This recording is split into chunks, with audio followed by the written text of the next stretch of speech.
But for our heroine, things are a little too clear. She jolts awake with a heart-stopping realization. I got married, and not just to anyone, she married a complete and total stranger. But let's rewind 8 hours. Meet Jiang Yan, a doctor at the anorectal department. She's trying to get through a routine checkup, but her patient is being a little difficult. She's asking some very personal questions, you see. Her patient is the devastatingly handsome Gu Linxiu, and he's explaining that due to being in a wheelchair, he has no sensation in his lower limbs. This, our doctor explains, puts him at a higher risk for certain complications. With a glint in her eye, she stands up, a plan clearly forming in her mind. As he looks up at her, she thinks to herself, finally, we've met again. Just as the mortification sets in, the door to the office slams open. An older woman storms in, screaming Jiang Yan's name. R tries to wheel the mortified Mr. Gu out of there, but the woman grabs her arm, refusing to let her leave. It's her wicked stepmother, and she's demanding Jiang Yan agree to an arranged marriage. Jiang Yan threatens to call security, but the stepmother just laughs. She tries to guilt-trip her, but our girl is having none of it. She slaps her hand away, accusing her of trying to sell her off to a man in a coma for a dowry. The stepmother insists it's a good deal. Suddenly, a calm, deep voice cuts through the chaos. 2 million. It's Mr. Gu. He's offering her 2 million a month to marry him. No kids required. He looks right at her and asks, would you like to?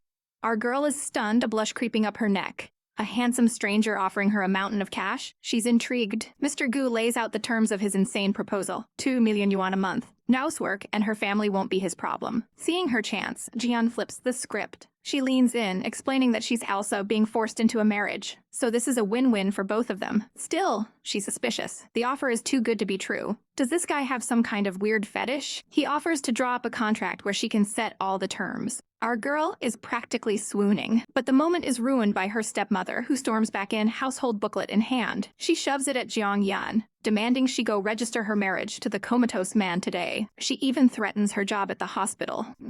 That's the last straw. Our girl snaps. In a flash, she grabs a lanyard from her uniform, and before the stepmother can even blink, her hands are tied. Jiang Yan coolly rejects Mr. Gu's offer, a savage glint in her eye. I can settle this on my own. She throws open the door and screams for security, claiming she's just caught a human trafficker. With a smirk, she schools her sputtering stepmother on the law. Arranged marriages are illegal, and you can't force a marriage on a vegetative person. You're legally illiterate, she says with a final, devastating blow, holding up the registration booklet like a trophy. Mr. Gu, clearly impressed, orders security to throw the woman out. As the stepmother is dragged away screaming, a bystander in the hall whips out his phone and starts recording the whole chaotic scene. He gleefully posts the juicy gossip online. In an instant, the video goes viral, with a twisted headline accusing Dr. Jiang of seducing her stepbrother. The online comments are absolutely brutal. The next thing she knows, she's being called into her boss's office. He's furious. He says the scandal is costing the hospital its investors. He gives her an ultimatum: clear her name, or she's fired. She can only whisper, yes, sir. Defeated, she wanders the streets alone, wondering how she'll ever fix this mess. Suddenly, 2 sleazy guys recognize her from the video. They corner her, shoving a phone in her face and starting a live stream to harass her. Our girl isn't a damsel in distress, though. She pulls out her own phone, demanding they repeat their slander to her camera. Enraged, one of the guys lunges for her, but before he can land a blow, a figure swoops in. She's pulled back, falling into the safe, familiar lap of Mr. Gu. Jiang Yan is about to lose it, but Mr. Gu gives a silent signal. Suddenly, 2 men in black appear out of nowhere, surrounding the terrified streamers. 10 minutes later, the 2 creeps are a bruised and whimpering mess on the pavement. An idea sparks in Jiang Yan's mind. 2 can play at this game. She turns to Mr. Gu, a dazzling, determined smile on her face. Does your proposal still stand? She asks. He simply replies, yes. Then let's get married, she declares, her eyes shining. She wants their wedding news to blow the scandal off the charts. He agrees, but with one condition. He leans in close, his voice a low whisper. I want you to sleep with me. He clarifies he just meant care and company. Her mind whirls. He's a rich man who needs a caregiver. This is just overtime. She should charge him extra. And so a contract is signed. They take their official marriage photo. And just like that, they're husband and wife. She's already dreaming of the fat divorce settlement she'll get in a year. But first, she has a reputation to save. She asks her new hubby for a small favor. Can she use his ridiculously fancy house for a live stream? And the stream begins. She introduces herself to the thousands of viewers, ready to clear her name. She drops the bombshell. The man in the video isn't her stepbrother, he's her husband. She launches into a dramatic performance, gushing about how he's the love of her life, and would never love anyone else. Then she tackles the gold digger accusations head-on. Yes, I love money, she declares with a savage grin. don't you? She goes on a hilarious rant about the hypocrisy of it all, earning a small smile from her contract husband. Realizing she might have overdone it, she tries to backtrack.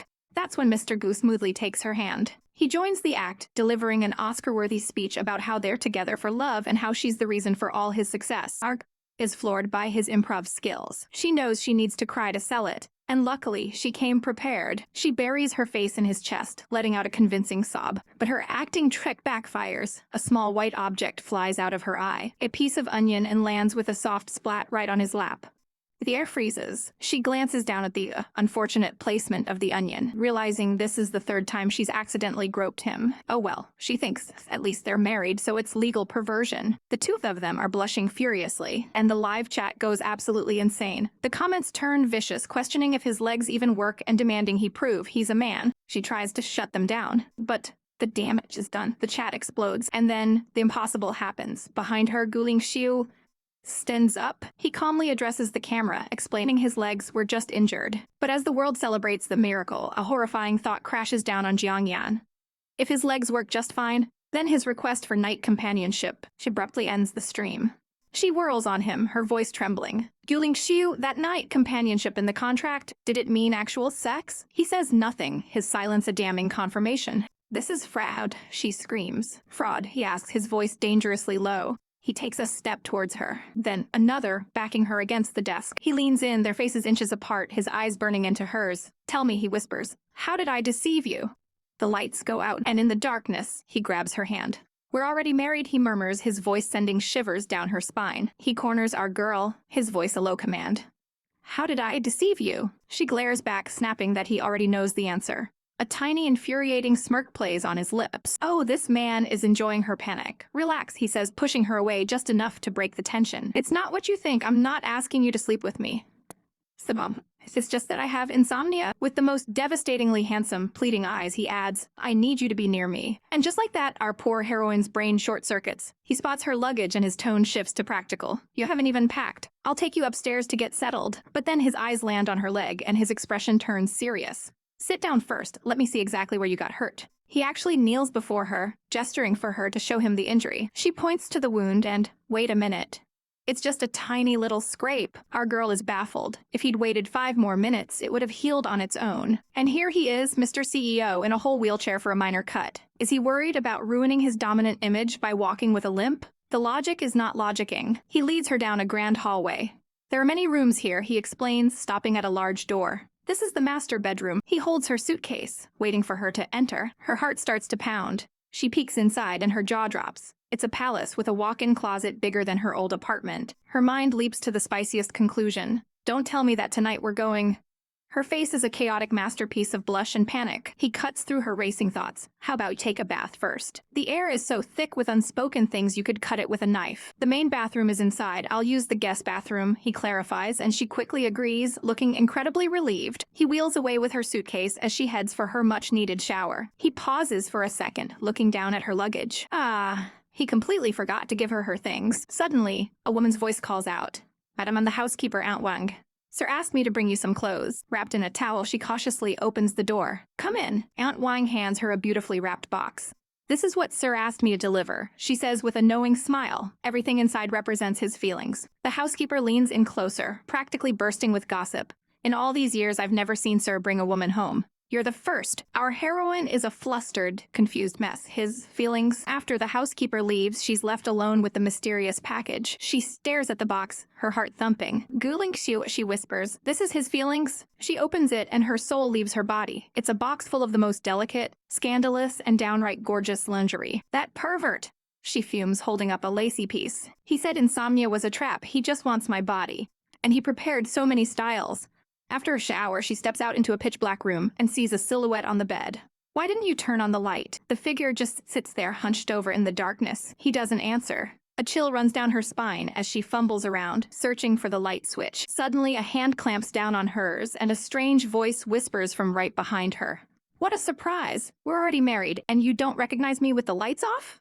An alarm bell shrieks in her head. That's not Gu Linxiu. The intruder slaps a hand over her mouth to muffle her scream. Gu Linxiu's eyes are like ice fixed on the intruder. The man flinches as Gu Linxiu moves. In one swift motion, he rips off his own jacket. He wraps it around her, shielding her completely. His voice is a low growl. Get out. The other male, looking terrified, stammers, Brother, Gu Linxiu says, his tone leaving no room for argument.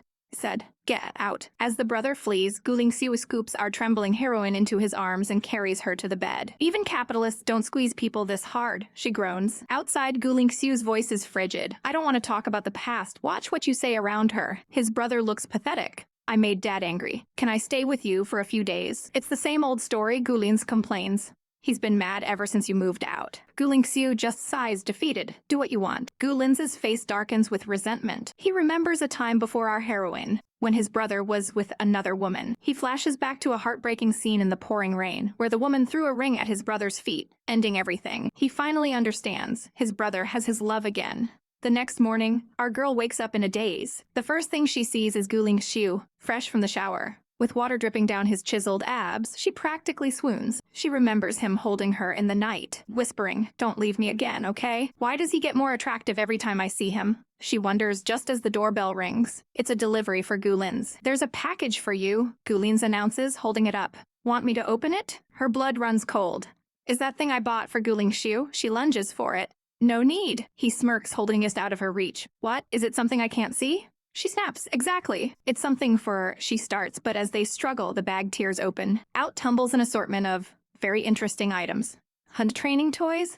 Gu Lin's reads, his eyes wide with shock and amusement. He grins wickedly. "Sister-in-law, you've got quite the imagination. You know, my brother loves this kind of stuff." "That's the last straw. Don't act like you know him so well." "I'm his wife. This is between us. Who are you to judge?" His playful demeanor vanishes. "Stop it," he yells. "Do you even know why he married you?" "It was to avoid an arranged marriage." Then he delivers the killing blow. "My brother had an ex-girlfriend. They broke up, and you're her replacement." Her world crumbles. "He married you only because you look a lot like her," he says, his voice dripping with venom. "But you'll never have their memories. You'll never be able to replace her." A chibi recap shows Gu Linxiu's failed conquest lessons. Faking weakness was a total failure, and so was flirting with his abs. With all his plans in ashes, he wonders what's next. And in a shocking preview, a woman who is the spitting image of his ex appears, telling someone, "How much money will you give me? If you want me to leave him, you'll have to pay." Here is your manhwa recap script. Our girl arrives to see the conniving brother-in-law. She cuts right to the chase, her eyes like ice. "Did your brother say that with his own mouth?" But this little snake just smiles, a picture of false innocence. "I only told you for your own good," he purrs. He has the audacity to accuse HER of breaking his brother's heart. But our heroine is having none of it. She snaps, "I have work to do. Do whatever you want." She turns her back on him, leaving him standing there like a fool. The scene shifts to the hospital, where our brilliant doctor is hard at work. But her peace is shattered when a woman walks in, asking for her name. Our girl looks up, completely unimpressed. "I'm not here for a consultation." The woman takes a seat, a smug smile on her face. "Allow me to introduce myself. My name is Yao Yao," she says, "and I'm Gu Linxiu's first love." The audacity! She tells our heroine to check the ring on her husband's finger. It has our initials engraved, XY, but our girl remains stoic, not giving her the reaction she wants. So Yao Yao drops the bombshell. "Gu Linxiu only married you to get revenge because I left to focus on my studies." She leans in, her voice a venomous whisper. "You're just my substitute." With a sickeningly sweet smile, she adds, "Now that I'm back, if you have any sense." But our heroine's response is pure, unadulterated savagery. "How much money are you going to give me?" Yao Yao is floored. "You don't think I'd do it for free, right?" Our girl smirks. Yao stammers that she only has 3,000 in cash, but our queen is ready. "I accept digital payments." The ex makes a lame excuse about being a student from Germany. Our dot sighs. "Come back when you're ready." Then she holds up 3 fingers. 30 million. I won't accept less." Yao Yao absolutely loses it, screaming, "Do you think you're worth that much?" Our girl just tells her to pipe down in the hospital. And then the final blow. With a terrifyingly calm expression, she says, "Take off your pants and get on the bed. I'll do a checkup." A checkup. Yao Yao is completely and utterly humiliated. She storms out, but not before throwing her contact card at our heroine. "You're so cruel," she wails as she flees. Left alone, our doctor contemplates the absolute chaos of her day. A substitute? An ex-coincidence? She wonders. Meanwhile, Yao Yao on the phone with a mysterious pink-haired woman. She reports back. She asked for money, 30 million. The woman on the other end smirks. If she's asking for money, it means she doesn't love him. "I still have a chance," she thinks, a wicked gleam in her eye. Later that night at the hospital, a nurse informs our exhausted doctor that a patient is out of surgery. Just then, a familiar figure appears. It's her husband, Gu Linxiu, holding a container of food. "Aunt Wang made dinner," he says softly. The nurse nearby absolutely swoons at how thoughtful he is. Our girl flinches, avoiding his gaze. He grabs her hand. "Come with me." He pulls her into a dark, empty room. The silence is deafening. He lets go of her hand and delivers a heart-wrenching blow. I hope you understand something.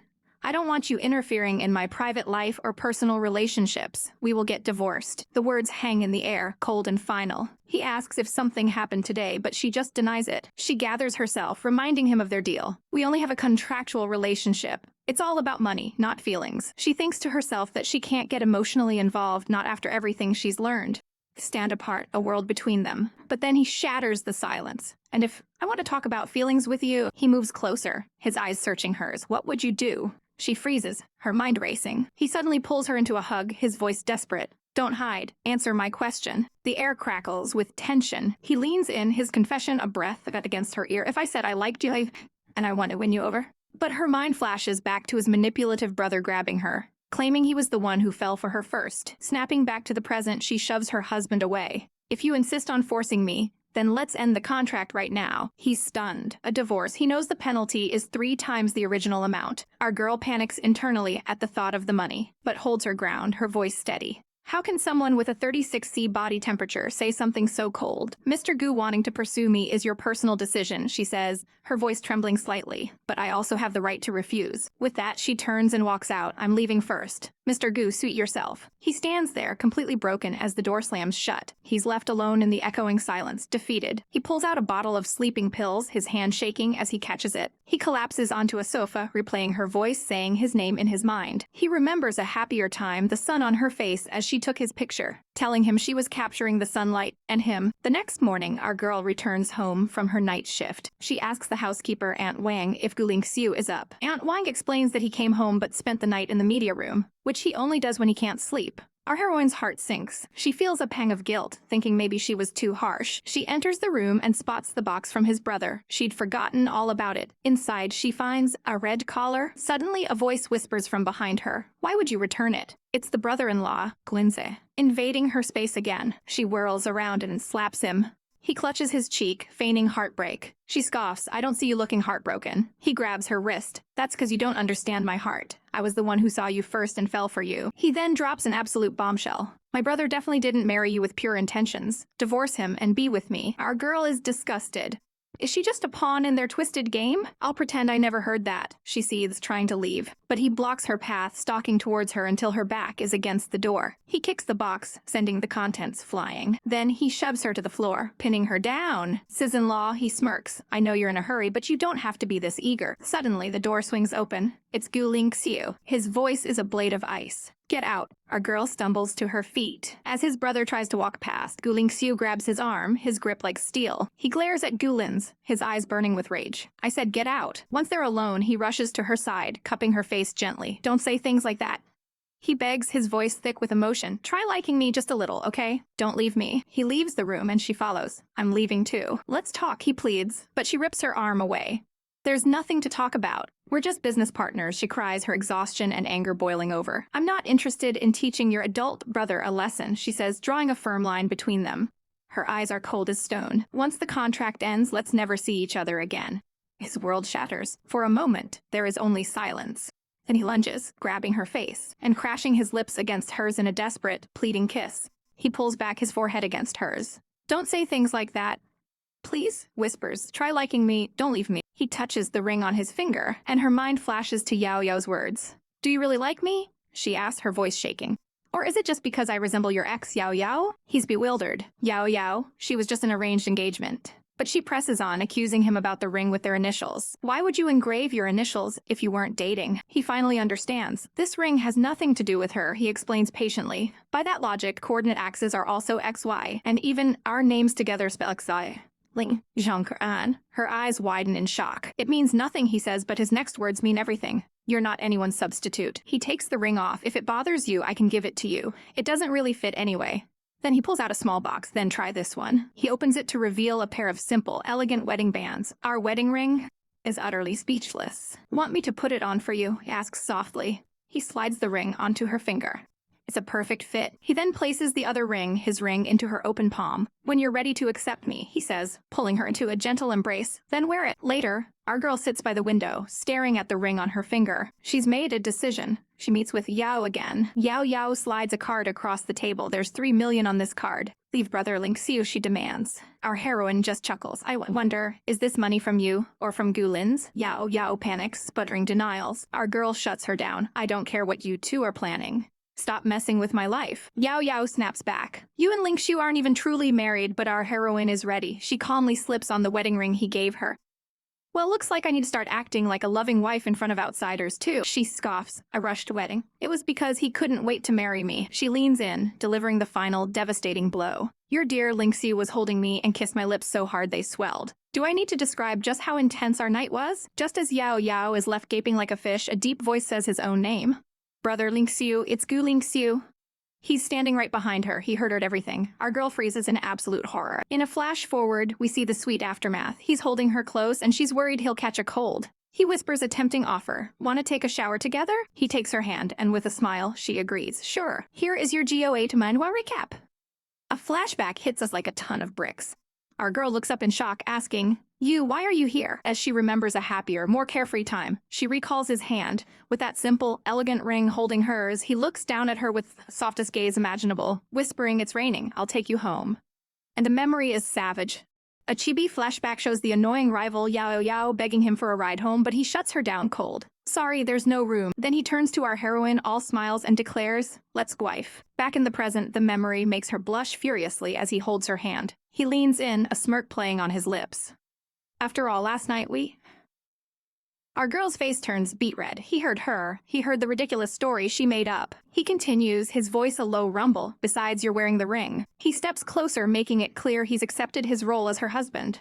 She stammers, trying to explain it was all just a misunderstanding, her eyes wide with panic. But just as she's about to confess, a sharp voice cuts through the rain. Stop! It's Yao, and she looks absolutely furious. She goes full villainous, threatening him. If you reject me, the Yao family won't cooperate with your company anymore. She gets even more desperate, trying to bargain.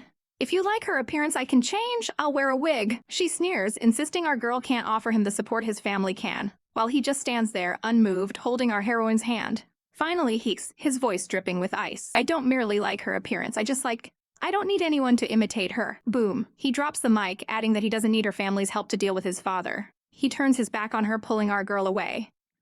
We'll be leaving first. Yao is left trembling, utterly humiliated. She throws a full-on tantrum, calling him an emotionless stone. As they walk, our girl is deep in thought. It's all happening so fast. His feelings seem way too strong for someone he just met. Could it be? She wonders, a memory of a white-haired boy flashing in her mind. Could his brother be right? Did he approach me on purpose? Outside, it's pouring. He umbrella protectively over her. He pulls her in even closer, his voice a low murmur. Come closer to me. You're gonna get wet. She can only manage a tiny They walk into the night. And later at home, he's on the phone, handling business. Don't cry, he says. It won't end this easily. Our girl watches him, thinking one problem is solved, but another is sitting right on the couch. It's his little brother, Gu Lin's, who greets her with a sly, "Hi, sister-in-law." He immediately starts stirring the pot, asking why she's all wet. But our girl is a quick thinker. She flashes a sweet smile and chirps, "Oh, you don't understand romance, brother-in-law. We like to take walks in the rain." To sell the act, she snuggles right into her fake husband's arms, whispering that he's the one who got soaked protecting her. He plays along perfectly, nuzzling her hair, and asking if she wants to take a hot bath with him. The PDA is so thick you could cut it with a knife. He grabs her hand, ready to whisk her away. And she completely panics. She stammers, looking back at the brother who's witnessing this entire chaotic soap opera. A tiny version of her smacks a tiny version of him, yelling, "Stop it." Linxiu just smirks, leaning in to whisper, "I'll be waiting upstairs," before turning to his brother. The mood shifts instantly. His eyes turn cold as he warns, "Watch your mouth. If you do anything unnecessary, go back to father." The brother just smiles, promising not to go near her, but Linxiu's final warning is chilling. "Don't go near her," he says, walking away. "I have a way to make her disappear from your side." Upstairs, he finds her wrapped in a blanket like a little burrito. She immediately starts backpedaling. "Everything I said downstairs was an act for your brother. To keep our contract a secret." She waves her finger, demanding he forget all of it. But he leans in, his voice dangerously low. "What about at the restaurant? You seem to want to talk about us, then." She panics and shoves her hand over his mouth, but he just grabs her wrist, pulling her hand away. "I can't forget," he breathes. He gently touches her lips, they're really swollen. "Does it hurt?" Before she can answer, he whispers, "I'll be gentler this time," and leans in. Kiss is slow and intense. Her heart is hammering in her chest. But just as he deepens it, she dodges. "You got it wrong," she says, her voice trembling. "I wore the ring to prove to Yao Yao we were married, not because I agreed to be with you." He looks genuinely hurt. She immediately feels like a monster and tries to soften the blow. "Don't be discouraged," she says, "we haven't known each other long." Then an idea strikes her. "So how about we give it a shot?" She takes a deep breath and asks him, "Let's go on a date." The second the words are out, she's in a full-blown panic, Googling how to cancel a date with a client. Her mind is racing. A fake marriage is easy money, but a real relationship? That's way too much work. Her phone rings. It's him. She lies through her teeth, claiming she has to work overtime. The problem: he's literally standing outside her building. She fakes a cough and changes her story, saying she's not feeling well and is heading home.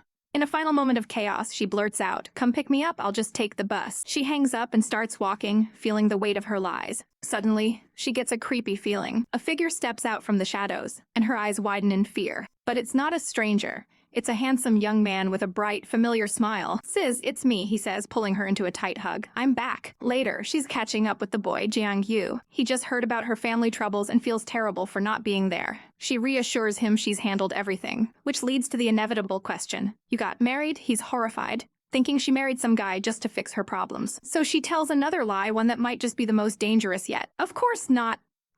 She tells herself it's to stop him from feeling guilty. Just then, a sleek car pulls up. It's Linxiu. She doubles down on the lie for Jiang Yu's benefit. "I married him because I'm in love." She runs to Linxiu, calling out, "Honey," and throwing herself into his arms. She desperately whispers, "Help me out. That's my stepmother's son, the one from the rumors." Linxiu, ever the actor, steps forward and introduces himself as her husband. The two men shake hands, the air crackling with unspoken rivalry. Linxiu quickly takes control, announcing they have a movie to catch and pulling her away. But Jiang Yu isn't giving up, grabbing her arm and begging for dinner. Suddenly, Linxiu's voice drops to a lethal low. "Who are you going out with?" Caught between two possessive men, our girl forces a smile and makes a chaotic decision. "Let's all go together." At the theater, they're watching a horror movie. Linxiu whispers that he hopes she'd get scared and curl up in his arms. Jiang Yu, however, uses the scary movie as his own chance, whining, "Sis, I'm scared, hold my hand." The whole situation is a hilarious, awkward mess. After the movie, they stay for a raffle event. Turns out our girl has legendary luck, always winning crazy prizes.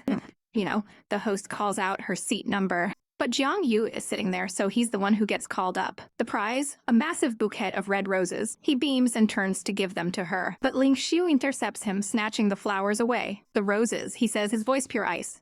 "I'm the one handing them over. As her husband." He then lectures Jiang Yu that little brothers should give roses to girls they like, not their sisters. The crowd eats it up, but the tension between the three of them is suffocating. Linxiu leans in close, and our girl, fearing her cover is about to be blown, decides to resort to the ultimate drama queen move. She fakes a faint. He whispers, "I'll get you out of here," and she collapses dramatically into his arms, leaving a confused Jiang Yu behind in the crowd. Once they're safely away, she demands to know why he was so aggressive. He looks down at her, his expression serious. "Because I want to go on a private date with my wife." He leans in to kiss her, but she pulls back, a sudden suspicion dawning on her.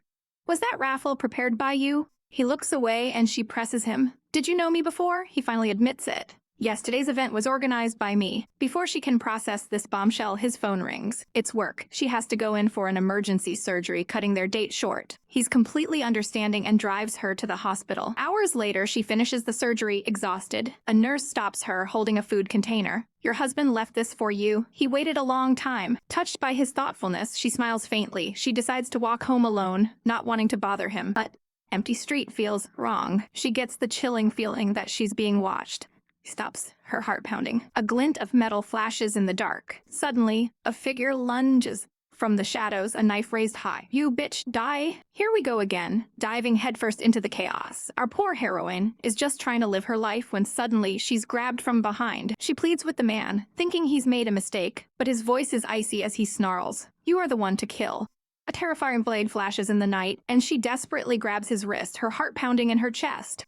Just as all hope seems lost, the blinding headlights of a Rolls-Royce cut through the darkness. Our girl collapses to the ground, gasping for air, as the attacker drops his knife, momentarily. Out of car steps a savior, his oct on the masked assailant, and bam! He doesn't hesitate for a second, grabbing the attacker by the throat and slamming him against the car. His eyes are pure fire, a silent promise of pain. He squeezes tighter and tighter, and our girl, even in her terror, has to cry out, "Okay, enough. You're gonna kill him."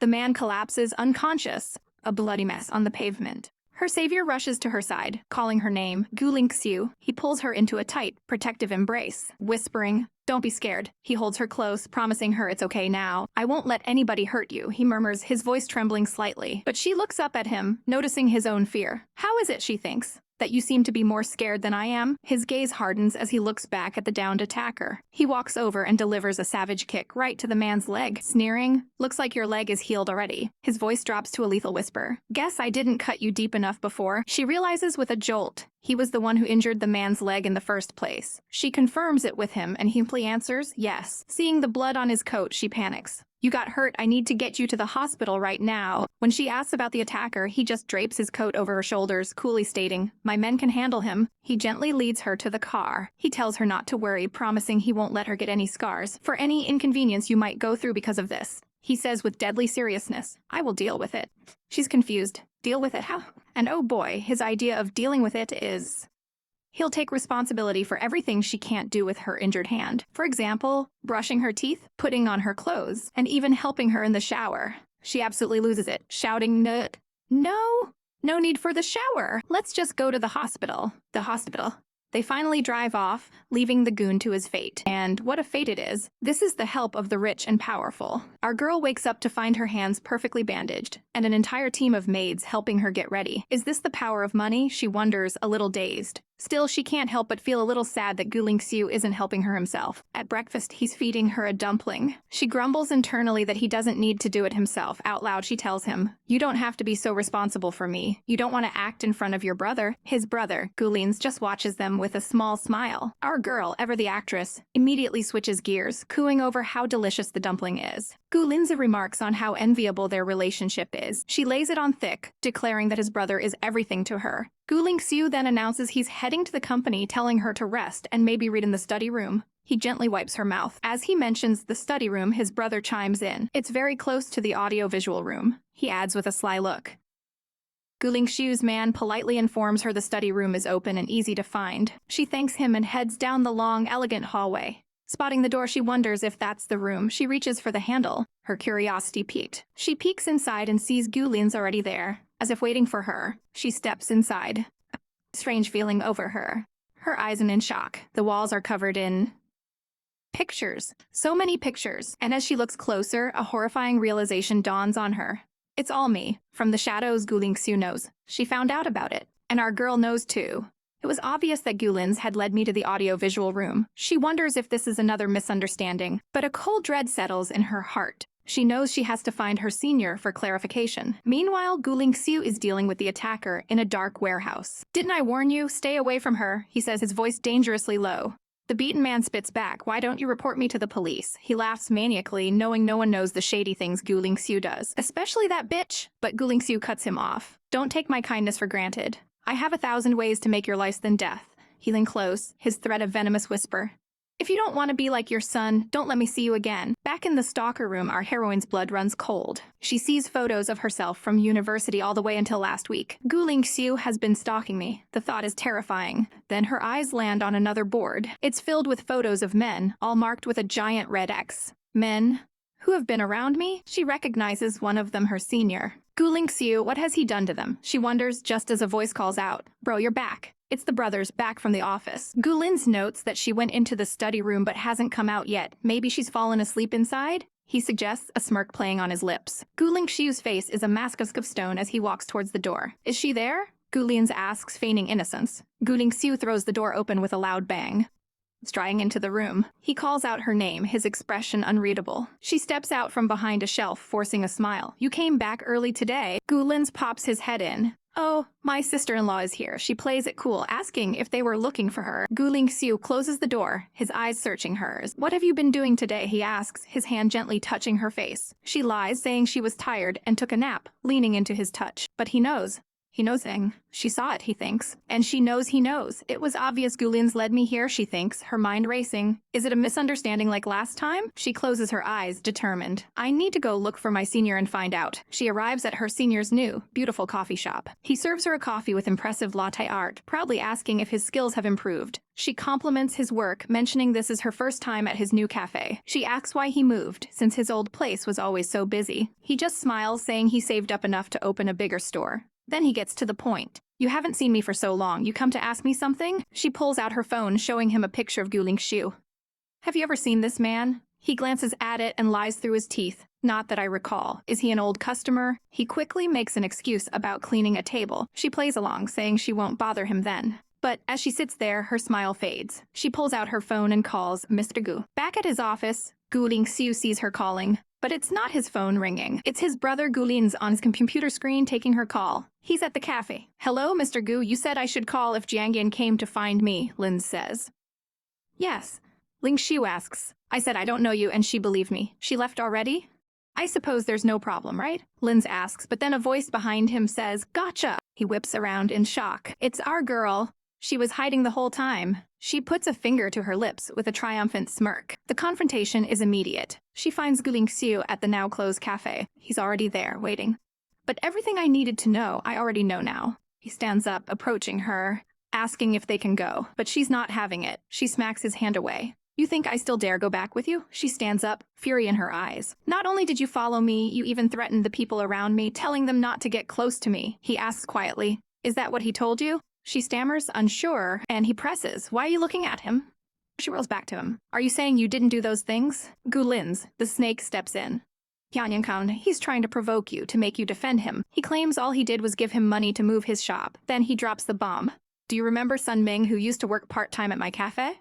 He was pressured so badly by him he ended up dropping out of school. Our girl turns back to Gu Linxiu, her heart aching. Why? Did we know each other before? If you liked me, you could have just told me directly. Her voice breaks as she asks the question that's been haunting her. Why go to such lengths all these years? He says nothing, and she presses a button on a recorder. I knew you wouldn't answer. She grabs her bag. I'll investigate this on my own. He tries to stop her, calling her name, but she pulls away.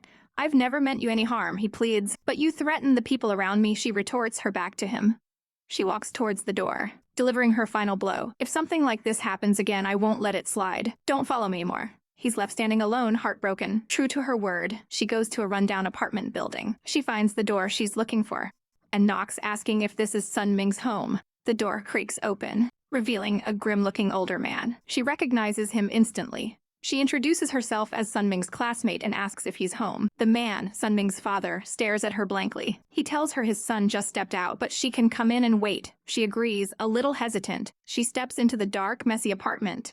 Something feels very, very wrong. She turns to leave, but the door slams shut behind her. Meanwhile, Gu Linxiu is in his car when he gets a call. It's his man. President Gu, Madam went to visit Sun Ming's father. He screams her name in terror and slams on the gas, the car speeding through the streets. He races up the stairs, bursting into the apartment to find his worst nightmare. His men are already there with Sun Ming's father subdued. Our girl is sitting calmly in a chair, perfectly fine. One of his men explains, President Gu, by the time I got here, Madam had already taken him down. Our absolute queen casually pulls out a taser. You got here just in time, she says coolly. She holds up a photo. I just got this photo from him. Care to explain what this is about? It's a photo of the two of them, looking happy together in the past. Is that me in the photo? Why do I remember this at all? Her question hangs in the air, her eyes wide and searching. His heart hammers in his chest, and with no words left, he leans in and kisses her. A desperate, passionate kiss filled with years of unspoken secrets.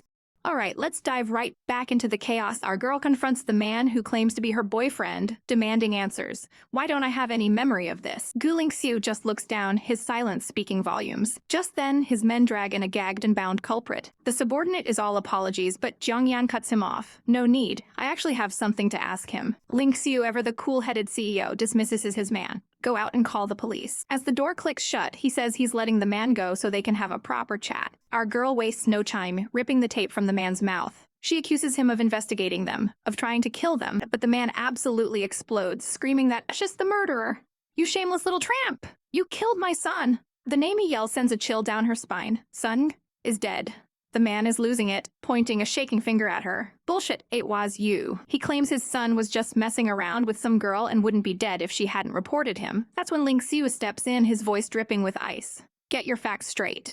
Sun Ming was expelled for sexually harassing another student. He lays out the cold, hard truth. The boy couldn't handle the pressure and took his own life. With savage precision, he pins the blame right where it belongs. It was your indulgence and twisted parenting that led him down this path. The father just screams, trying to shift the blame, but his denials are weak and pathetic. The man completely breaks down, wailing, "How could it be me?" before snapping back to rage. "Yes, he was you all," he shrieks, pathetically clinging to his title, "I'm his father." As the man crumbles, Linxiu gently takes Jiang Yan's hand. He looks down at the pathetic excuse for a father with pure disgust. "Don't use that word to justify your vile actions. It's disgusting." With that, he pulls our girl away. "Let's go." They get into the car, and the tension is thick. He finally starts to explain. "About Sun Ming, I didn't intentionally keep it from you." He admits he dealt with the scum on his own because he didn't want to dirty her ears with the awful details. But our heroine is done with secrets. She looks him dead in the eye. "You still haven't told me what our relationship was before." The air in the car crackles with electricity. He leans in, his voice a low whisper. "What do you think?" Her heart begins to hammer in her chest. "How would I know?" she stammers. And then he closes the distance. He kisses her, a deep, passionate kiss that leaves no room for doubt. She clutches his shirt, completely breathless. He pulls back just enough to murmur, "Then how about this? What do you think we used to be?" Flustered, she backs away, blurting out, "You had a crush on me." He just calls her stubborn and reaches past her. She panics. "Hey, where are you touching?" He wasn't reaching for her, but for a small box. He opens it to reveal a ring. "Didn't you ask before if this ring belonged to my ex-girlfriend?" he asks, gently sliding it onto her finger. His eyes lock onto hers, full of a heart-wrenching sincerity. "It's always belonged to you. Only you." She stares at the rings. "But why don't I remember anything?" His face fills with pain. "Because the truth is revealed in a devastating report. She had witnessed her father's death, and the trauma was so severe that her mind blocked the painful memories, including him. The realization hits her like a truck. So you're saying I developed PTSD, and besides forgetting the car accident, I also forgot you?" She looks at him, a new kind of hurt in her eyes. "Then why didn't you just tell me?" He looks away, defeated. "What was I supposed to say?" He spells out the impossible scenario. "Hey, I'm actually your boyfriend, but you forgot about us because it was too painful." He leans his head on her shoulder, suddenly looking so vulnerable. "Jiang Yan, stop asking. Can't we just start over?" He just rests his head on her shoulder, a silent plea. Our girl is stunned. Is he about to cry? Should she comfort him? But before she can decide, her phone buzzes, shattering the moment. She answers, surprised to hear from an old acquaintance. The voice on the other end is frantic. Her face drains of color. "Jiang Yu had an accident. Race to the hospital." As she rushes toward the entrance, Linxiu grabs, steadying her. "Don't rush.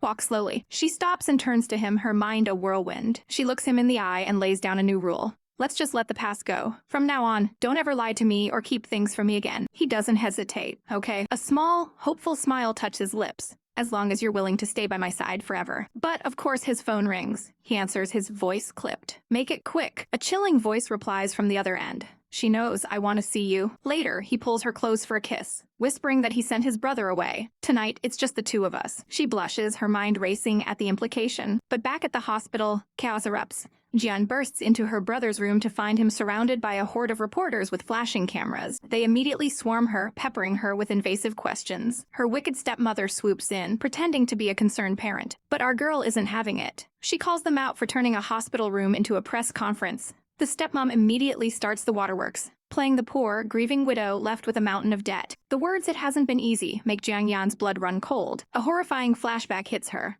stepmother smashing her father's memorial photo, screaming at a young Jiang Yan to sell herself to pay for the debts. The woman had called her a cruel little brat for not wanting to be thrown out of her own home, before slamming the door on her weeping face. But her brother, Jiang Yu, had been her savior. He stood up to their mother, offering to quit school and work to pay it himself. He took sister's hand and made a promise. "From now on, I'll protect Big Sis." Snapping back to the present, Jiang Yu speaks up from his hospital bed, his voice ringing with righteous anger. That's enough. He exposes his mother's lies for everyone to hear, revealing that Jiang Yan paid off everything herself while their mother didn't contribute a cent. He then turns his fury on the reporters, shaming them for intruding on their family's pain. Jiang Yan takes command, her voice firm. "We refuse to accept any interviews. Please leave." She physically pushes her sputtering stepmother out of the room and slams the door. Finally, they're gone. Her brother looks at her with concern. "Big Sis, are you okay?" He explains the doctor warned their mother not to bring up their father's death because of her trauma. "I'm sorry," he says, full of guilt. She just gently pats his head. You don't need to apologize. After a moment, she looks at him, a critical question on her lips. Did I have a boyfriend before father passed away? Just as she asks, she hears a noise outside the door. She flings it open to find Gu Linxiu standing there with a charming smile. I was planning to wait for you. He offers to get a top specialist for her brother, then pulls her close. Now that everything's settled, can we go home? He asks, completely ignoring Jiang Yu's jealous glare from the bed. Back at his place, he casually finds her and suggests she keep her distance from her brother because of the scandal. She just smirks, seeing right through him. That sneaky person peeking into the hospital room was you, right, Mr. Jealous Gu? He blushes but admits it. I don't like him holding your hand, or patting your head either. He reaches for her, but she stops his hand. She reminds him that their current relationship is just a contract. He looks wounded. Didn't we agree to start over? But she presses on, needing answers. How did we meet? How did we start dating? I don't know any of it. He pulls her into his arms. You were my brother's private tutor, he whispers. As for the rest, I'll give you one answer a day. He leans in close, his intentions clear. Relax, I already sent Gu Lin's away. Tonight, it's just the two of us. Her face flushes a deep crimson. Later that night, she's trapped in a nightmare, tossing and turning in his embrace. She wakes up with a gasp, trying to push him away. You're moving too fast, she pleads, her face burning. He just shushes her gently, promising, I'll keep waiting until you're ready to accept me. But she has one more very practical question. If they were to really date, would he still pay her according to the contract? A slow, warm smile spreads across his face. He pats her head.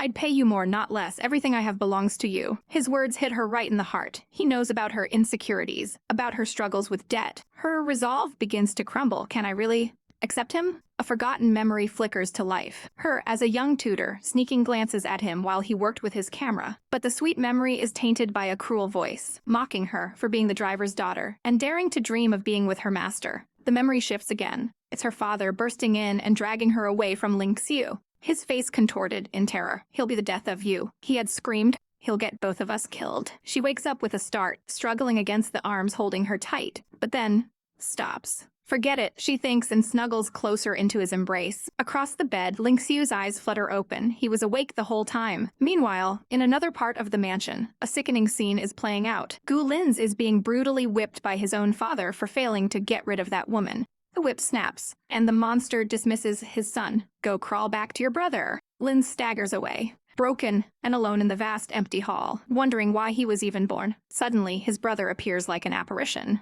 holding out medicine. Lin's collapses, a bitter laugh escaping his lips. Bro, you came to bring me medicine again? He spots a photo in Linxiu's hand. His face twists into a sneer. Now even you don't care about me anymore. We cut to Lin's at a bar, where a bartender asks for his help with a drunk patron. The woman is a mess, but she recognizes Lin's voice. She clings to him, sobbing about his brother. Why doesn't he like me? I even wore a wig for him. Lin's holds her, his voice a venomous whisper. Once I get rid of that woman, he'll finally see you. He looks down at her, a chilling promise in his eyes. I'll make sure you marry him, just like I promised when we were kids. I'll make it all come true. Welcome back, story lovers. Grab your popcorn, because things are about to get steamy, mysterious, and a little bit salty.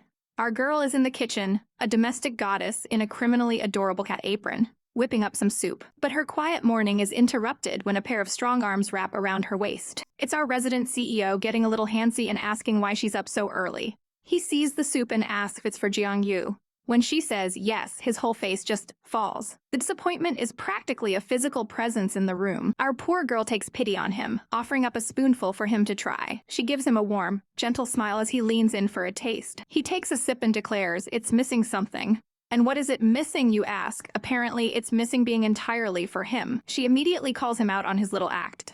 You did that on purpose. He just smirks, chest puffed out, admitting it was all a ploy. He's a businessman, after all, and his professional opinion comes at a price. And what a price it is. Prunt, you kiss me. Price 2. I kiss you. She deadpans that neither of those options seems very fair to her. But he wasn't giving her a choice. He leans in close, his voice a low whisper, you're doing them both. And he just dives right in, stealing a kiss. She's completely flustered, trying to push him away. But instead of stopping, he smoothly unties her apron. Your hands weren't made for cooking, he murmurs, taking the spoon from her. There's a portion of soup left, aren't you gonna drink it? He says it tastes so good, he's having another bowl. And just like that, he's taken over the kitchen. But the mood shifts. Our girl brings up a dream she had about her father. She looks him dead in the eye and asks, why didn't you tell me he was your family's driver? He plays it cool, acting like it just slipped his mind. The air between them is thick with unspoken history. So what I saw in the dream was real, she says, her voice trembling slightly. This piques his interest, and he leans in, demanding to know what she dreamt about. We get a chilling flash of anger, icier version of him, sneering about the daughter of a dog. She quickly brushes it off, claiming it was nothing special. He offers to get her a doctor, suggesting her memories might be returning, but she refuses. She's going to take the soup to her brother, and he insists on coming along. As they leave, they see a man walking a woman and child out. Our heroine's eyes in horror. Reporters. Again, she makes it to her brother's room, but he's upset, demanding to know why she agreed to more interviews. He quickly catches himself, apologizing and admitting he's just tired of it all. She understands completely, offering him the soup she made just for him. He lights up, a genuine smile spreading across his face. But our girl's mind is racing. She knows their mother Zhang Hualing has always cared for Jiang Yu. So why would she ignore his feelings and push him into these stressful interviews? What was that woman really trying to do? Lost in thought, she walks out of the hospital, her phone ringing off the hook. She's so distracted she bumps right into a man in a doctor's coat. As she's apologizing, he calls her by her name, Xiaolu, and she freezes in shock. This handsome stranger introduces himself as her former neurologist. He treated her years ago, right after her father passed away. He's surprised she even remembers him since he diagnosed her with memory loss back then. As an apology for bumping into her, he offers to buy her a coffee. Her phone is still buzzing, but she quickly texts Gu Linxiu that she has something to take care of and he doesn't need to pick her up. Gu Linxiu reads the message, his expression unreadable as he types back a simple "alright." Standing nearby, Zhang Hualing needles him about not recognizing her after all these years. But his focus is elsewhere, watching our girl walk away with another man. This triggers a painful memory, a snowy day, her looking worried about getting in trouble, and him looking at her with cold, dismissive eyes. "That's your problem," he'd said. "It has nothing to do with me." Back in the present, she's confessing to the doctor over coffee. She's having dreams mixed with memories and can't tell what's real anymore. He tells her that forgetting is the mind's way of protecting itself. But if you need help, he offers kindly. "I can give you a few suggestions." He recommends she try to reconnect with people and places from her past to trigger her memory. Meanwhile, a darker plot is unfolding. Zhang Hualing is reporting to Gu Linxiu's father, promising to handle Jiang Yan without him finding out. Gu Linxiu stands alone, a solitary, brooding figure. Suddenly, his father appears, cane in hand, taunting him. "Is this happiness you're chasing? You don't even have the guts to tell her the truth." The old man is furious, accusing his son of guarding against him now that his business is successful. He even drops a threat about Gu Linxiu's company being in trouble, but Gu Linxiu just smirks, his eyes glinting. "You must be pretty confident to have time to lecture me." The father's face contorts with rage, and with a savage abuse of his cane, he strikes his own son. "So is you messing with my company?" he roars, trying to use his other son as leverage. But Gu Linxiu catches the cane mid-swing, his voice dropping to an icy calm. "Don't use him to threaten me. I'm not that soft-hearted kid anymore." He leans in and delivers a savage blow. Besides, he's not even my real brother. The father stumbles back, utterly stunned. Gu Linxiu warns him not to test his limits before turning and walking away, a king leaving a peasant in his wake. Just then, another man approaches the fuming patriarch and calls him father. His reward? A vicious slap across the face. The old man then asks if everything has been arranged with Jiang Yan. Our girl says goodbye to the kind doctor, who tells her to call him if she remembers anything distressing. As he walks away, her mind plunges into another memory.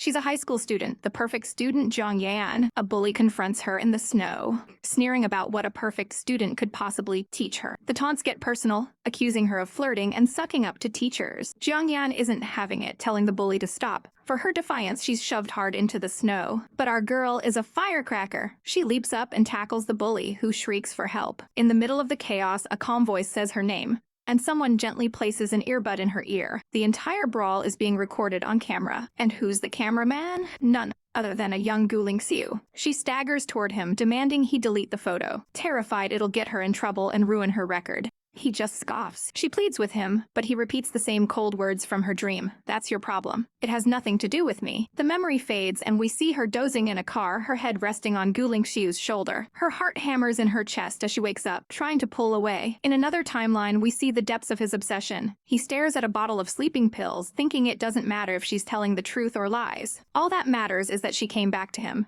He stands before a wall covered in her photos, vowing to be whoever she wants him to be, even a normal person. He picks up a photo of her on crutches. From that snowy winter, another flashback begins. He's in the car when his driver father asks to borrow it. He needs to give his daughter a ride. She broke her leg but is stubbornly insisting on going to school. Gu Linxiu's eyes land on the girl with the crutches, and a spark of recognition hits him. It's her. He tells the driver to forget dropping him off and to take her first. She gets in the car and her jaw drops. Why is it you? Her dad asks if they know each other. She frantically denies it, but Gu Linxiu is smirks, saying he remembers seeing her a few days ago. She panics, slapping a hand over his mouth and spinning a wild tale about him being a good Samaritan. She hisses at him not to reveal she was in a fight, and he coolly asks if that's how one asks for a favor. He grabs her hand, refusing to let go, trapped beside him. She leans against his shoulder, trying to appease her father and not worry him. Being this close makes her heart race, and she tries to pull away. The two sit in a blushing, awkward silence until her stomach lets out a massive growl. Mortified, she can only stare ahead as he makes his move. He'll keep her secret, but for a price. Every morning from now on, bring me breakfast. She's horrified. A life sentence? He confirms it with a nod.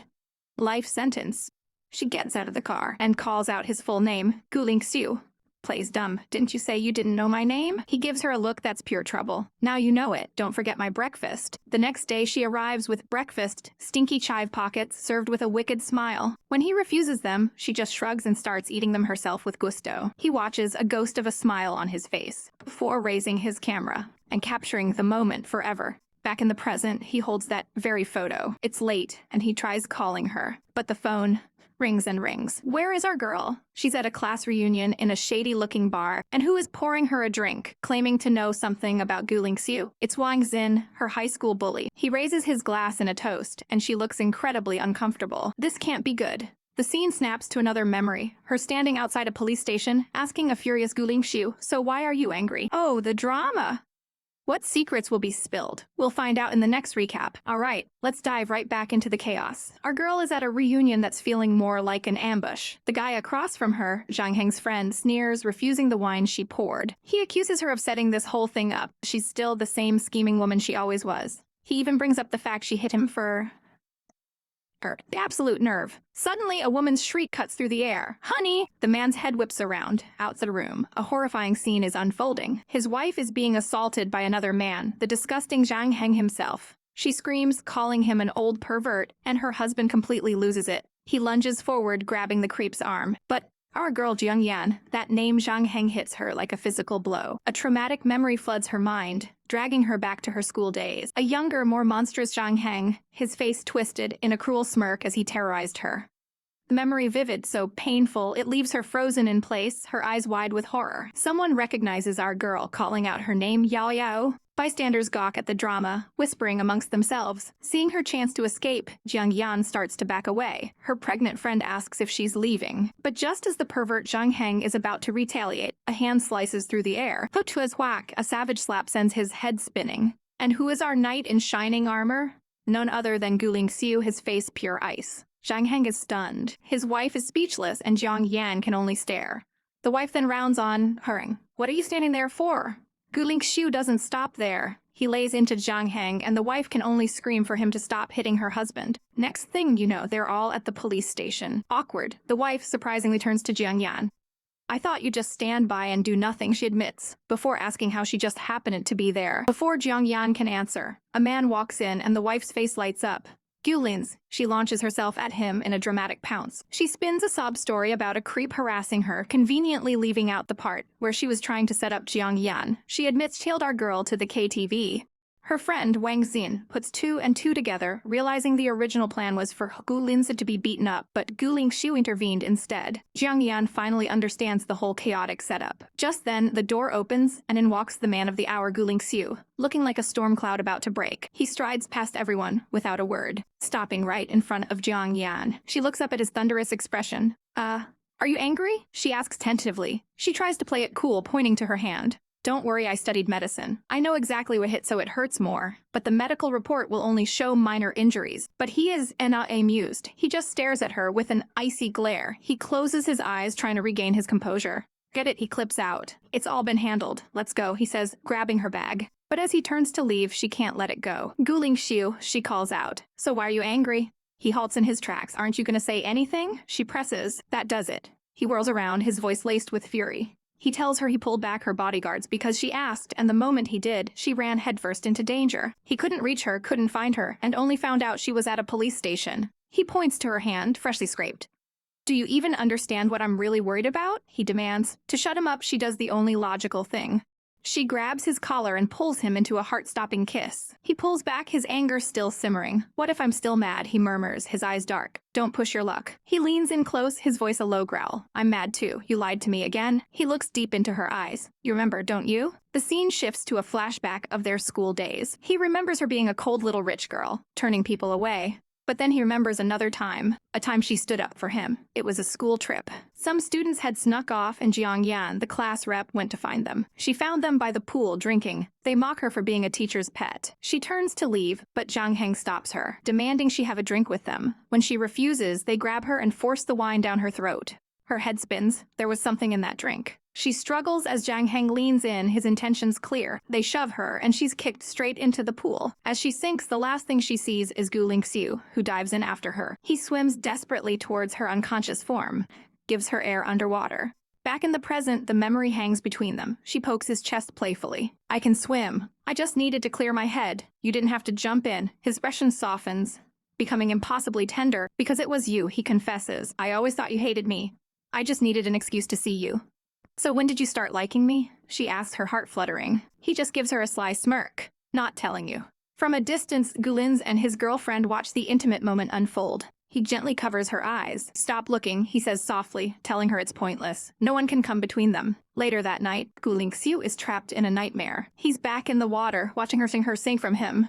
"Jiang Yan, don't be afraid," he cries out. But in the dream, her dark hair wraps around him like chains, pulling him down into the abyss. He wakes with a strangled cry, drenched in a cold sweat. Jiang Yan is by his side in an instant. He lunges for her, pulling her into a desperate, bone-crushing hug. "You had a nightmare?" she asks gently. He just clings to her, trembling. The horrifying image from his dream flashes in his mind. "Jiang Yan," he whispers, his voice thick with emotion. "I want to do something reckless." "What?" Confused. He looks at her, his eyes blazing with a raw, desperate need. She panics. Wait. But then her doctor brain kicks in. "Just a professional instinct," she blurts out. "Have you had an HPV screening?" The mood is instantly shattered. Gu Linxiu freezes, completely baffled, before whipping out a pristine medical report. "Yeah," she'd said quietly. "My mother?" That was why her father pushed her to be a doctor, a path she never wanted. So what did she like? With a dazzling smile, she announced, spending money. She'd teased him for being a rich kid, and he'd shot back that he saved her life, and gave her his first kiss. He leaned in close. "If you feel it was unfair, I'll give it back to you." She shoved him away, flustered, only for him to clarify he meant he'd pay her by hiring her as a tutor. We snap back to the present day. Jiang Yan is woken by her phone. It's her brother.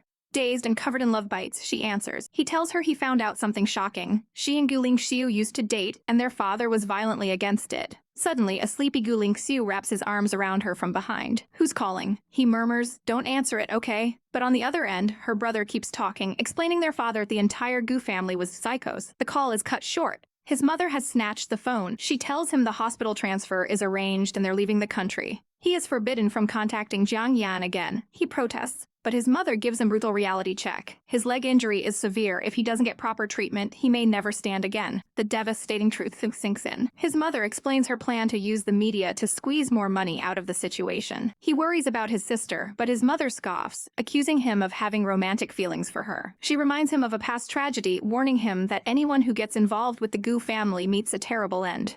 And in a final chilling reveal, we see Gu Linxiu reviewing a contract. A contract that's 100% of his assets belong to Jiang Yan. If they divorce, he gets nothing. He smiles faintly. "That's why Jiang Yan and I will never be apart."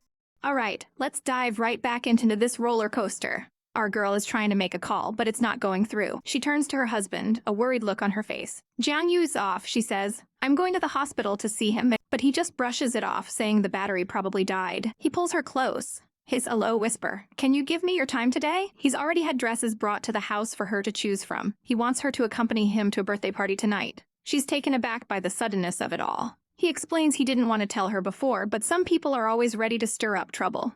With an intense look, he says he wants to use this banquet to officially introduce her as Mrs. Gu. But there's a tiny problem. Our girl looks in the mirror and sees her neck and shoulders are decorated. Meanwhile, at a lavish party, drama is already brewing. A fiery redhead named Yao Yao is arguing with her father. "You want to break off the engagement with Gu Linxiu?" she demands. She reminds him that he shipped her off to Germany when she first said she liked him. Now that his company is doing well, "You've changed your mind," she scoffs. "You won't even spare a married man." She lets out a frustrated sigh. Her father is cold as ice, telling her not to upset him on his birthday and ordering a man named Linz to take her away. The men watch them go, clearly scheming. As Linz leads the fuming Yao Yao away, the older men toast each other.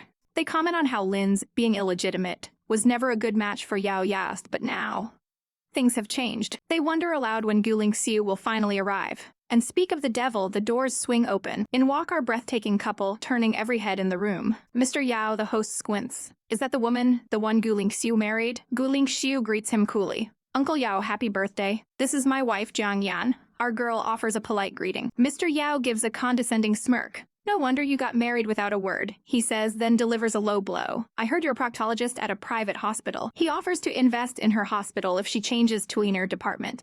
Our girl stands there, her expression unreadable, and then she unleashes pure savagery. "Mr. Yao," she begins sweetly, "I once treated a man who lived to be over 100. Do you know why he lived so long?" She doesn't wait for an answer. "Because he never meddled in other people's business." Oh snap, Mr. Yao is speechless. She continues, her voice dripping with ice. "What's unclean about my profession? I think the anus is cleaner. After all, it doesn't speak dirty words." Gu Linxiu behind her is barely holding back a laugh. Mr. Yao explodes with rage. "How uncivilized! Gu Linxiu, why did you bring her here?" But before Gu Linxiu can respond, another man steps forward. It's his father. "Father," Gu Linxiu says calmly, if you can be here, why can't I bring my wife?" Our girl is shocked. He turns to his father and drops a bombshell. "Jiang Yan and I signed a contract when we married." She internally panics. He's telling them about the contract. But this is a power move. The contract states that 100% of my assets belong to Jiang Yan. His father's face turns to stone. "If we divorce," he declares, looking lovingly at our girl, "I will leave empty-handed. Therefore, Jiang Yan and I will never be separated." He takes her hand, leaving the entire room in stunned silence. Later, our girl is giggling. "You're quite the actress," he teases. "You fooled all those old geezers." But his expression is dead serious. What I said is true. She's confused. "Didn't we sign a fake marriage contract for a year?" He clarifies that it's a legally binding prenup, and the one-year clause is to stop from divorcing him. If she does, she faces a triple penalty. The penny drops. He explains that ALL, his property, present and future, belongs to their family. If she divorces him after a year, HE gets nothing. She's floored. "You want to tie me down with money?" A tiny chibi version of him looks smug, while her chibi version has a chaotic fantasy of kicking him out and living her best life with 7 different toy boys. He is anti-amused. He grabs her face, his eyes intense. "Stop talking." "Even if you were to lie," he says, his voice low, "wouldn't you dare say you wouldn't leave me after a year?" "Jiang Yan," he whispers, "what are you afraid of?" Her mind flashes back 12 years. A younger her, his tutor, is giving him a birthday gift. She tells him she won't be coming to tutor him anymore. He asks if his brother, Lin Zi, did something to upset her. She makes excuses about his grades improving and her own exams, but he sees right through her. "Jiang Yan," he says, his young face serious, "as long as you're scared, you'll smile to hide it." She tries to deny it, but he calls her out on everything, her fear of her new family falling apart, her forced smiles. She backs away, but he follows. He closes the distance between them, his voice trembling with emotion. "You're afraid you'll fall in love with me, so you don't dare to see me again, right?" "I'm not," she whispers, refusing to meet his eyes. He grabs her arm, demanding she look at him. She snaps at him to stop being narcissistic. His anger flares for a second, but then it melts into raw vulnerability. "Can you try to like me a little?" he pleads. "Don't be afraid of me. Just look at me." The look on his face is heart-wrenching. He pulls a small, simple ring from his pocket. "This is the ring I made," he says. "I'll give you a year. If you can fall in love with me, wear it and come see me." Just then, his brother Lindsay walks by with another girl fawning over him. A flash of pain crosses his face. He pulls her into the shadows of the rose bushes. "If I kiss you here now, will they see us?" he whispers desperately. "Are you scared?" Before she can answer, he kisses her. The flashback reveals her true fear. It wasn't love, it was the gap between their worlds. She was afraid that when the passion faded, he would regret ever loving a poor girl like her. Back in the present, the memory leaves a sad look on her face. She leans against him, suddenly exhausted. "I'm tired," she murmurs, "my feet hurt." Without a word, he tells her to hug him tight. He kneels, gently takes off her heels, and then sweeps her up into his arms. He tells her they're going home, and carries her out of the party like a prince, her shoes in his hand. She rests head on his shoulder, safe and sound.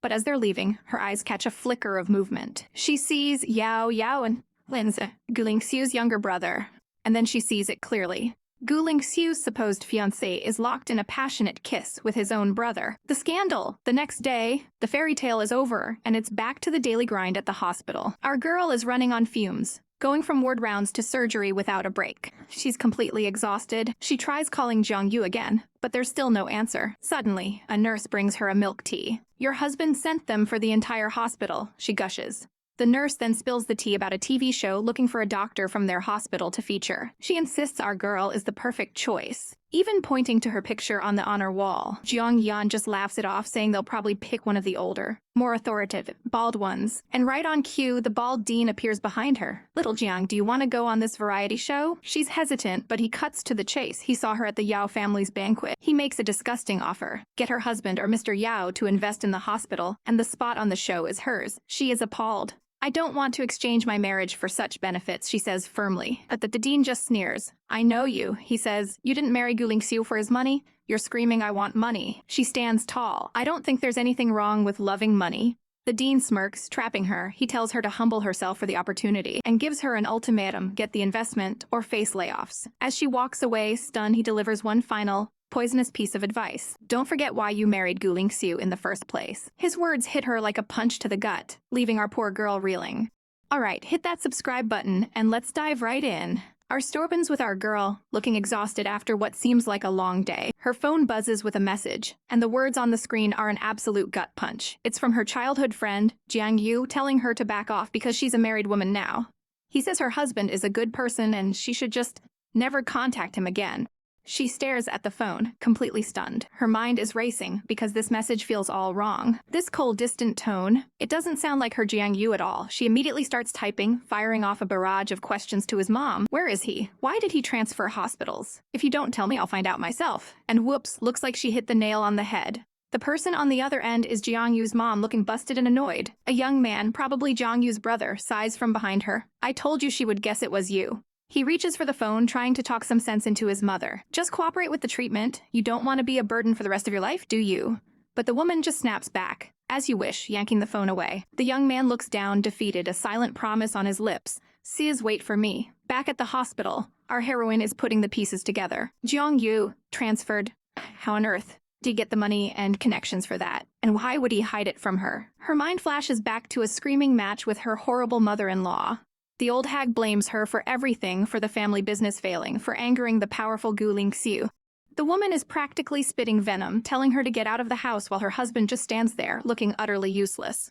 The memory continues, the two of them standing in a sterile hospital hallway, the air thick with tension. Suddenly, her husband Jiang Yan grabs her arm. She pleads with him, begging him to get Gu Linxiu to leave them alone. "I'm pregnant, Jiang Yan. I don't want our child to be born without a father." He just scoffs, calling her stud. "Don't you get it? Every time something happens to you, Gu Linxiu retaliates." He spells it out for her for HER's sake. Gu Linxiu systematically their family and bankrupted all their businesses. With a final cold look, he says, "Can't help you," and walks away. But he's not done yet. He turns back for one last savage warning. "Don't get too comfortable. Gu Linxiu is a vengeful man. The moment he gets tired of you, you'll end up even worse than me." Our poor girl is left standing all alone outside as it begins to rain. Just as she's about to be completely soaked, a figure's holding an umbrella and extending a hand to her. It's him, Gu Linxiu. "I'm here to pick you up and take you home," he says, his voice soft as he shields her from the downpour. But she's not swooning. She's furious. "How did you know I was here? Did you have me followed?" She accuses him of orchestrating everything, sending Jiang Yu away, ruining her husband's family. He just stands there, taking it all in. Then he hits back with his own accusation. "You promised you wouldn't lie to me or hide things from me." She pokes him in the chest, trembling with rage. He gently grabs her hand and starts taking off his jacket. She immediately pulls back. "I don't want your clothes." But he holds her firmly. "Don't move." His eyes turn dark and tense. "Do you have any idea how those men look at you?" He snarls. It's disgusting, scorching. She's horrified, asking what he's even talking about. His expression is chillingly serious. His words trigger a memory of Jiang Yu's mother, saying her son would have stayed if she'd just asked. He continues, his voice low and possessive, reminding her of her past sacrifices for her step-family. He cups her face, his grip unrelenting. "See? Even now, you're arguing with me for his sake. I won't let him occupy your gaze any longer." He pulls her into a tight embrace, covering her eyes with his hand. After all, he whispers, his voice laced with pain. "You just don't trust me." She struggles against him, her voice cracking. "Monitoring me?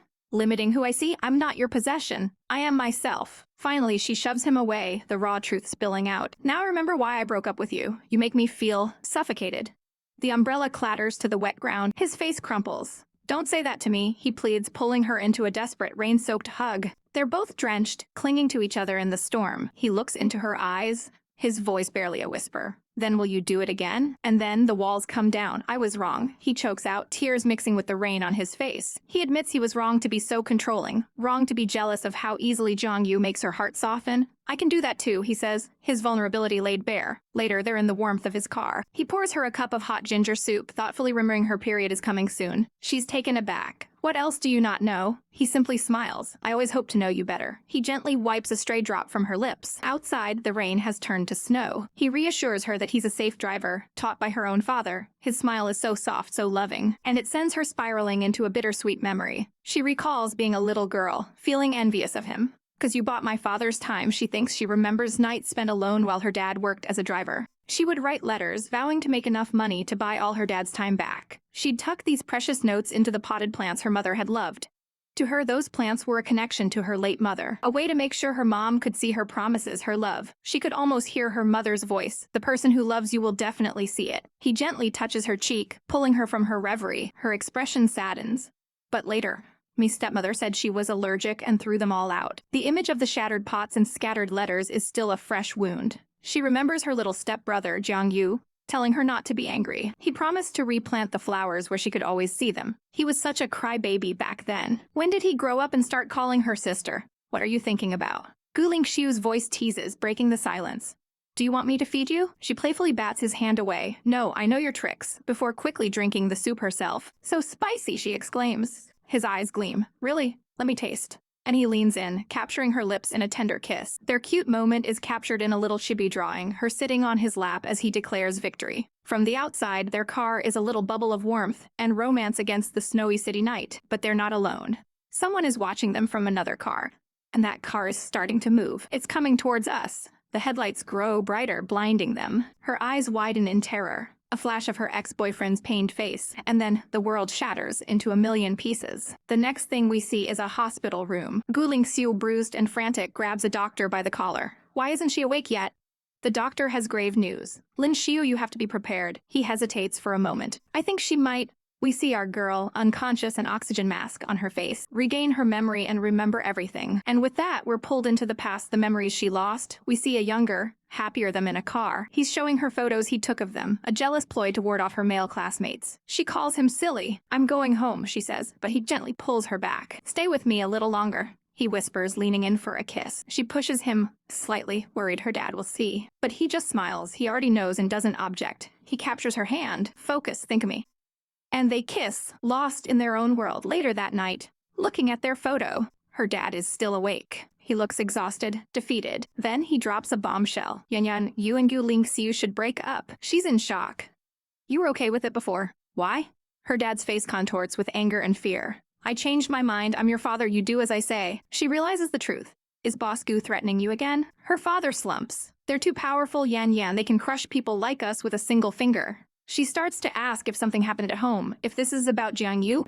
But the doorbell rings. It's Gu Linxiu. He begs her not to make a rash decision. But she explodes.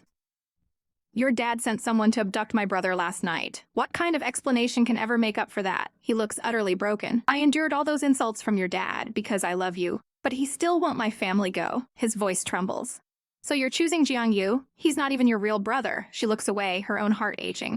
"Even if he were a stranger, I would feel guilty." With tears in her eyes, she takes off the ring he gave her. "Perhaps falling in love with you was a mistake from the beginning." She tosses the ring at him. "Gu Linxiu, I'm returning your things to you. Let's not meet again." He collapses to the ground in the pouring rain as she walks away. But the nightmare isn't over.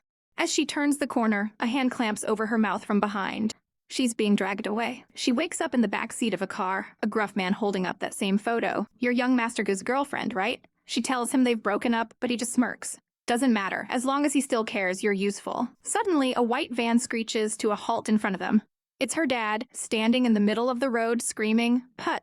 The kidnapper curses under his breath. "I'm just doomed to clash with him in this life." He floors it, slamming the gas pedal. Our girl is thrown across the back seat. Through the rear window, she sees her dad's van giving chase. Her eyes widen in pure terror as she screams, "Dade!" All right, let's get this show on the road. We open on a dark and stormy night, a desperate chase unfolding on the rain-slicked streets.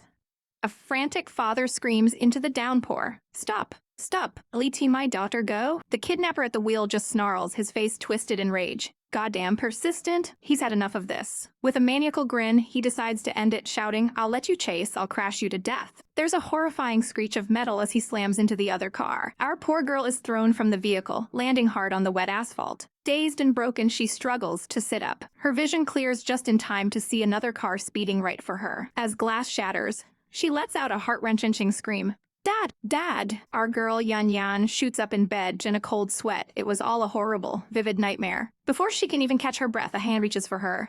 Jian Yan, you're awake. It's him, Gu Linxiu. He looks down at her, his voice soft. Yan, you want to ask if I've recovered my memory? The floodgates open.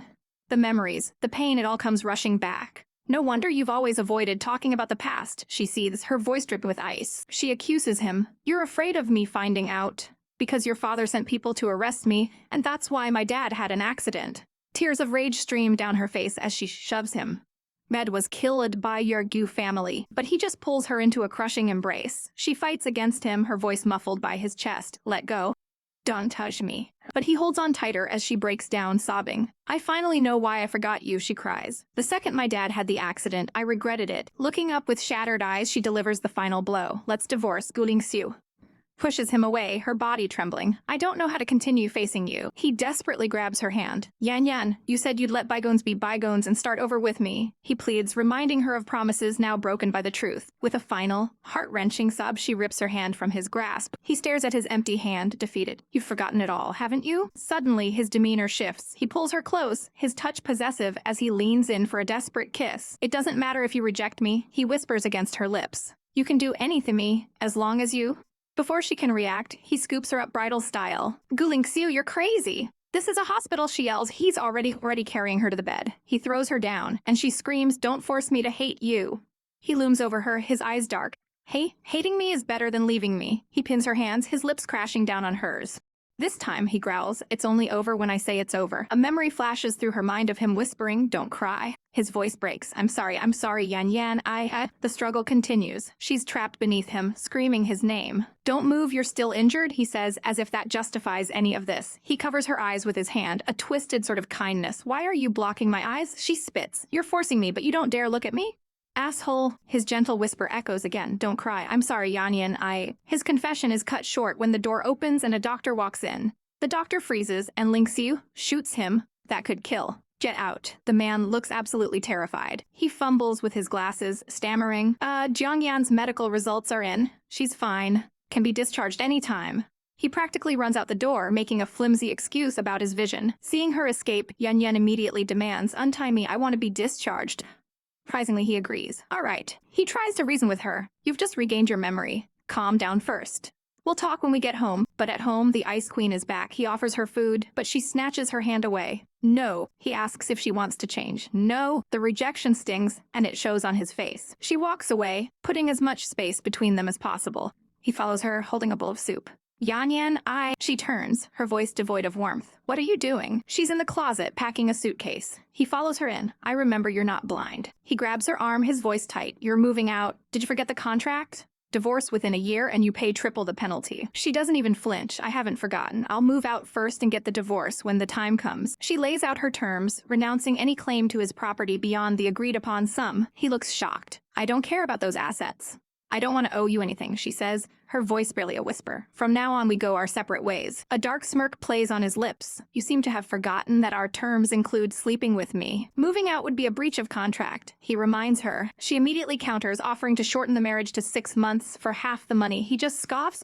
Do you think I care about that? He leans in, his tone mocking. Okay, you're so ruthless. Grabs her, dragging her from the room. Where are you going? She demands, trying to pull away. He sits her at the table and places the soup in front of her. Drink a little. She looks at him with contempt. Is eating with you also part of the terms? His expression is heart-wrenching. Last time, you fed me fish soup, and I was really happy, he says softly. It took a decade for a simple scene like this to materialize. He holds the spoon to her lips. How can I bear to give up? This is the only dish I know how to cook, he confesses. Do you know why? And then we see it, a memory of her own. Her father feeding the same soup when she was a sick little girl. She remembers trying to recreate it after he was gone, just to feel close to him. She tried hundreds of times, nearly burned the kitchen down, until finally she perfected it. But it was never enough. My father is still gone, she says to Linxiu, her voice hollow. So let's not talk about the past. Let's just spend the last 6 months in peace. Then we will get divorced. Later that night, he pulls her against him in bed. What are you doing? It's windy, I'm cold, he murmurs, then has the audacity to diagnose her with a kidney deficiency. Let me go, she seethes. He whispers, pulling the covers tighter. If you keep moving, I can't guarantee. They lie rigidly on opposite sides of the bed, a chasm between them. But he can't stand it. He pulls her close again, using the same ridiculous "I'm cold" excuse. He threatens her into staying still. He hovers over her, their faces just inches apart. It seems you want to try, he teases, but then's back, asleep. He wraps his arms around her from behind, holding her tight. Be good, I just want to hug you, he pleads. Don't leave. He buries his face in her hair, his voice a broken whisper. Just be by my side. And then a dive into his own tragic past, a little boy getting out of a pool. His mother, beautiful but sad, sits in a wheelchair, taking his picture. Because I love and miss you, she says. She wraps a towel around him, telling him the photos make her feel better when he's not around. But their peace is shattered by a servant's cry. Old master had an accident and passed away suddenly. His mother's world collapses. Feather! The little boy is left alone by the pool, shivering. He overhears his mother's heartbroken confession her husband hasn't been back since her father died, and she suspects he married her for money and is seeing another woman. Later, the boy finds photos of his mother with another man scattered on the floor. He runs to the pool, and his mother is gone from her wheelchair. He sees her hair floating in the water. He screams her name. Mom! He dives in, pulling her lifeless body from the water. Wake up. Why are you here? His small voice breaks as he sobs over her. What's so important about him? Am I unimportant? Didn't you say you loved me? The memory is a raw wound. Why would you abandon me? Linxiu wakes with a jolt, the nightmare clinging to him. He reaches for Jian Yan, but at her side of the bed is empty. Panic sets in. He gets up, and that's when he sees it. She's standing by the edge of their own pool, dripping wet, looking like a ghost in the moonlight. In a flash forward, he's holding her, his voice frantic. Where did you go? He pulls back, his eyes wide. I smell blood. Are you injured somewhere? Let me see. Our story opens in a dark room, where our leading man stares at a ghostly figure of a woman. With a jaw set in grim determination, he vows, I won't let her become like you. Suddenly, he's awake, jolted from his nightmare. He sees our girl standing there and immediately gets up, a worried look on his face. Where did you go? He asks. He pulls her into a tight embrace, his nose buried in her hair. I smell blood, he whispers, his voice tight with panic. Are you injured somewhere? Let me see. But our heroine is having none of it. She shoves him back, her face a furious shade of red. Get lost, she thinks, mortified that her period decided to make a surprise visit. And this guy is acting like a bloodhound. He doesn't get angry, though. Instead, he just slumps against her, relief washing over his face. It's good that you're okay, he murmurs. Before she can protest, he declares she can't catch a cold and he'll carry her back. And just like that, he scoops her up into a princess carry. He gently tucks her into bed, his voice soft. Does your stomach hurt? I'll keep you warm, he offers, wrapping his arm around her. She closes her eyes, the name Jiang Yan on her mind, but his kindness is a trap, a spider's web she sees herself caught in. She hardens her heart, pushing his hand away. Don't touch me, she says, her voice like ice. We will never go back to the way we were. We will only be on opposite sides. He looks at her, his expression audible.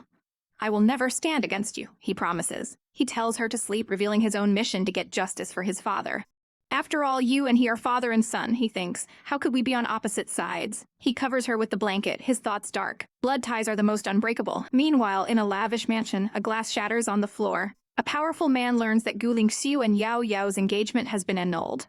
But this man isn't having it. The marriage cannot be annulled, he declares to the kneeling Linxiu. His order is chillin'. Find a way to get Yao Yao pregnant. Linxiu stays silent, his head bowed in submission, his fist clenching at his side. The old man taunts him, you don't want to? He lifts Linxiu's chin with a cane. I don't give you the right to say no. The threats become even more vile. He smirks, saying he should ask Linxiu's free mother to come over, adding that she's not as resistant to torment as she used to be. Linxiu chokes out a no as the old man leans in, whispering, I love obedient children the most.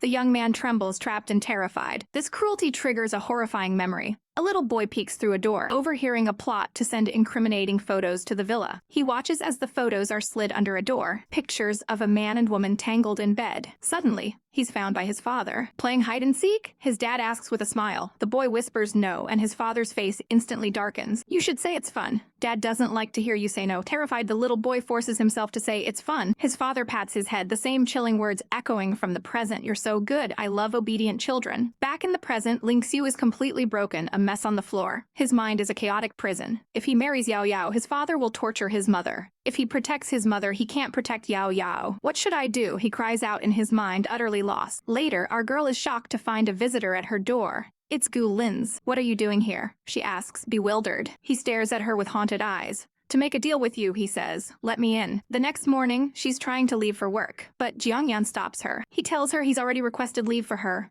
urging her to rest or at least eat. He reaches for her, trying to convince her, I'll drive you, but she yanks her hand away, turning her back on him completely. He looks wounded. Why aren't you talking to me? She gives him the silent treatment, thinking to herself that their contract doesn't require conversation. If she refuses to engage, he'll eventually give up. The two of them stand in the hallway, an icy wall between them. At the hospital, the dean is practically buzzing around her, asking about work and a variety show, mentioning Mr. Gu's investment. She shuts him down cold. I'm not interested in that variety show. The dean immediately assumes she's pulling the investment, but our girl plays her cards masterfully. I just said I wasn't interested, clarifies calm. An investment must satisfy both parties, isn't that right, Dean? Checkmate. That evening, Jiang Yan returns home to an empty apartment. He asks the housekeeper about Jian Yan. The woman explains she came by to pick up some things and won't be back for her night shift. Jiang Yan's blood runs cold when he asks what she took. The suitcase, the housekeeper says. It's huge. Realization hits him like a freight train. He sprints past the confused housekeeper, bursting into their bedroom, and flinging the closet doors open. It's empty. Everything is gone. He desperately is to call her, but the number is unavailable. My number has also been blocked, he realizes, his heart sinking. He sits alone in the dark, shattered. Jian Yan, are you never coming back? Our girl, meanwhile, has set up a new life for herself in the hospital's on-call room. It's not glamorous, but it's freedom. She knows her bluff with the dean won't last forever, but she's bought herself time. She needs to investigate her past, and this is the only way. She notices her little potted plant, surprised it's still alive. Did I water you? She wonders aloud. Who? She asks, turning around. A figure steps into the room. Her eyes widen in shock. It's you? It's Gu Lin's, looking pale and determined. I'm here to make a deal with you, he repeats. Let me in. His desperation flashes us back to a deeply disturbing memory. A man tells a small boy that from now on his brother's things will belong to him. Back in the present, Linz is in her tiny office. He gets straight to the point. I'll pay you $30 million to divorce my brother. She's stunned. She confronts him about his relationship with Yolanda Davis. He denies they're dating, but admits he's doing this for Yolanda's sake. Our girl is floored. You're not a couple, but you kissed her, and now you're trying to set her up with your brother? What is wrong with you? He explodes, his face twisted in anguish. What do you know? It's my best choice. It's my only choice, he whispers, defeated. And we see why. Another flashback to his traumatic childhood. His father instructs him on how to greet his brother for the first time. A parrot chirps hello, but his father grabs it, snarling wrong. He forces the bird into the little boy's hands. You should say, "Can you give me everything you have?" The boy trembles, refusing, but his father grabs him, threatening him with never seeing his mom again unless he's a good boy. Forced to comply, the boy, Julian, holds the now-dead parrot, his face a mask of trauma, a single tear tracing a path down his cheek. His father introduces him to his brother, Xavier, casually mentioning, he accidentally killed your parrot. The monster then prompts Julian, what do you say? Sobbing, Julian stammers out the horrible words he was taught, breaking down completely. But the older brother, Xavier, isn't fooled. He glares at his father. This wasn't my parrot. He screams, is my mom's.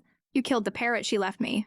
He turns and walks away. The father then turns his rage on poor little Julian. You're useless. You couldn't even speak properly. He snarls that he wants his sons to have power struggles before dragging the beaten child away. You let me down. Come with me and face your punishment, he says coldly. But through a window, Julian sees Xavier. His brother gives him a secret smile and a shh, beckoning him to follow. Julian's face lights up with hope. Xavier proudly tells him he got beat up but didn't cry and offers to put ointment on Julian's cuts. Their moment of kindness is shattered. The father appears in the doorway. He praises Xavier's kindness before turning his venom on Julian. You're such a disappointment. Get your ass over here, he commands. He drags Julian into a dark room, slamming the door. You're useless, he seethes, forcing the boy to his knees. It's been 5 years since I took you in, and what have you done for me? The final soul-crushing blow comes. Just like your mother, I have no use for you. The little boy's world shatters into a million pieces. All right, buckle up my little drama nuggets, because we are diving headfirst into a story so twisted it'll make your head spin. We open on a flashback to a simpler, but no less dramatic time. We're introduced to the ridiculously powerful Yao family, who basically own the country's entire pharmaceutical industry. And at the center of it all is their only daughter, Yao Yao. She's doted on by her dad, who calls her his little darling, completely spoiling her. But lurking in the shadows is a man with a plan. He gives a young, sad-eyed boy a chilling ultimatum. If you ever want to see your mother again, you have to become Yao Yao's most important friend. Our poor little guy, Gu Linxiu, looks down, the weight of the world already on his tiny shoulders. School is, of course, a nightmare. The rich kids immediately start gossiping about the new bastard child who transferred in. One of them smirks, mentioning that the great Yao Yao loves to play the hero. And just like that, a bully accidentally bumps into Gu Linxiu, sending his books flying and demanding an apology. Our poor boy looks up, his eyes filled with despair. Am I not miserable enough? A dark resolve hardens in his gaze. Then I'll become even more miserable, and the scene cuts to him getting the absolute daylights beaten out of him. The bullies hold him down, yanking his collar and spitting insults. But then, a voice cuts through the chaos. It's Yao Yao. Our little heroine has arrived, and she looks absolutely furious. She points a trembling, angry finger at the bullies. That is Gu Linxiu, she declares. And from now on, this young lady will protect him. She tells them to get lost before they have a real showdown. The bullies scoff and walk away, but Yao Yao's attention is already on the bruised boy on the ground. Hey, she says softly, looking him over. Why are you so thin and small? No wonder you get bullied. With the brightest, most adorable smile, she reaches out her hand. Eat more from now on? And as he takes her hand, Gu Linxiu's inner monologue hits like a truck.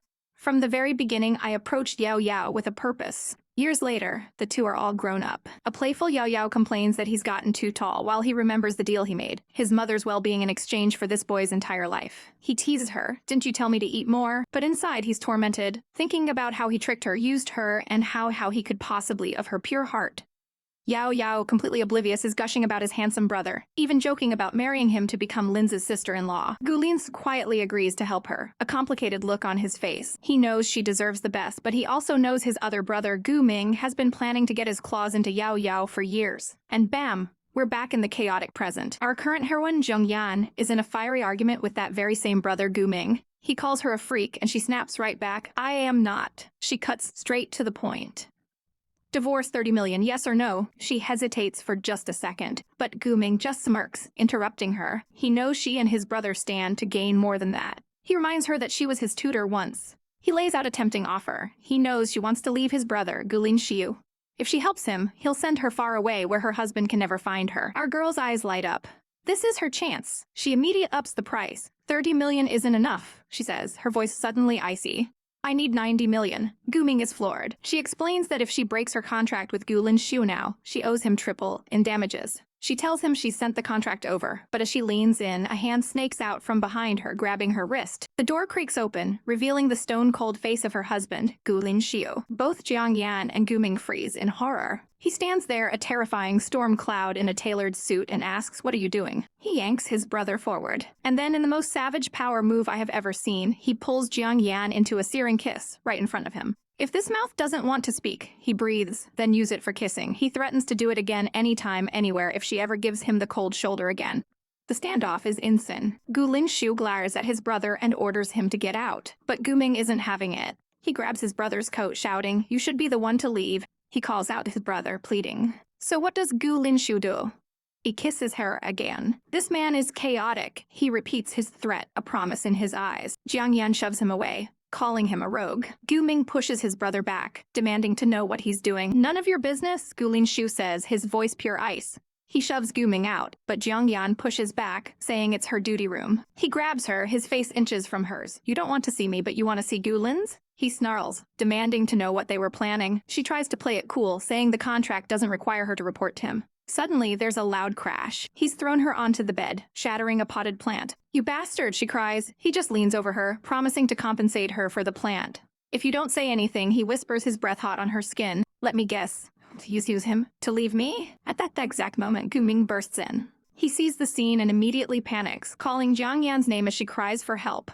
He confronts his brother, asking if he's laid his hands on his brother again. Gu Linxiu doesn't even flinch. He asks his brother what he wants. Gu Ming demands he go back to normal working hours so he can see Jiang Yan at home. Gu Linxiu's reply, a single devastating word. No, Jiang Yan knows this is going to cause us a scene. Her husband grabs a fistful of her hair, telling her to just wait obediently. He then makes a horrifying promise. Since she won't go home, he'll just come to the hospital to be with her. Every day. She's aghast. This is a hospital. I'll lose my job. He pulls her into a tight embrace, his voice a low growl. Then you'll have more time to be with me. His final words are a desperate, possessive plea. Don't try in any way to leave me. Later, he's in her tiny hospital bed, complaining. She sarcastically shoots back that it's not his 800 square meter CEO bed. She thinks to herself that his words are so sharp they could be poison. Meanwhile, in another part of the city, Gu Lin's is being fronted by his father's man. He's asked how long he'll let his father control him. Lin stares out the window, thinking how he can't even protect himself, let alone anyone he loves. He stands alone in the darkness, but turns as he hears his name.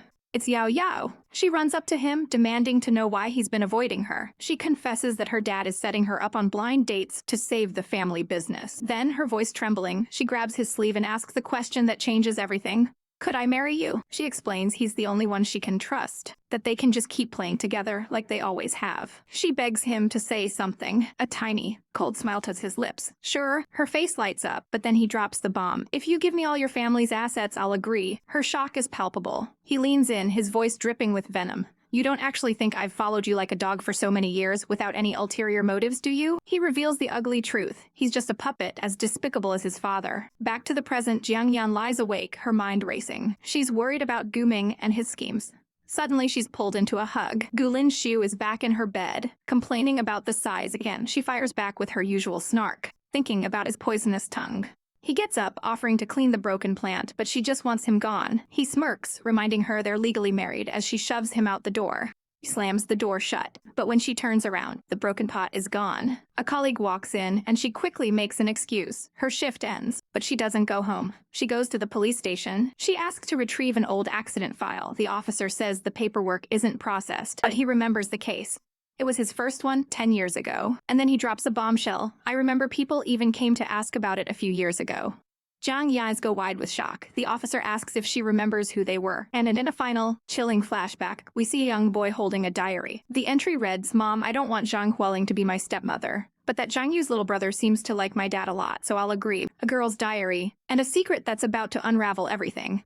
Our girl arrives home, confused. Why on earth are there so many flowers outside? And then she sees him standing there like a prince in the moonlight. She tells him flatly, I broke your potted plant, here's my compensation. But he's not looking at the roses. He holds up a small mint. If I remember correctly, she says, her voice laced with ice. I was growing a mint, not a rose. He just smiles that infuriatingly handsome smile. The mint is here. He explains that once something is broken, a new one can't just replace it. He holds the little plant out to her. The new can't replace the old, he says softly.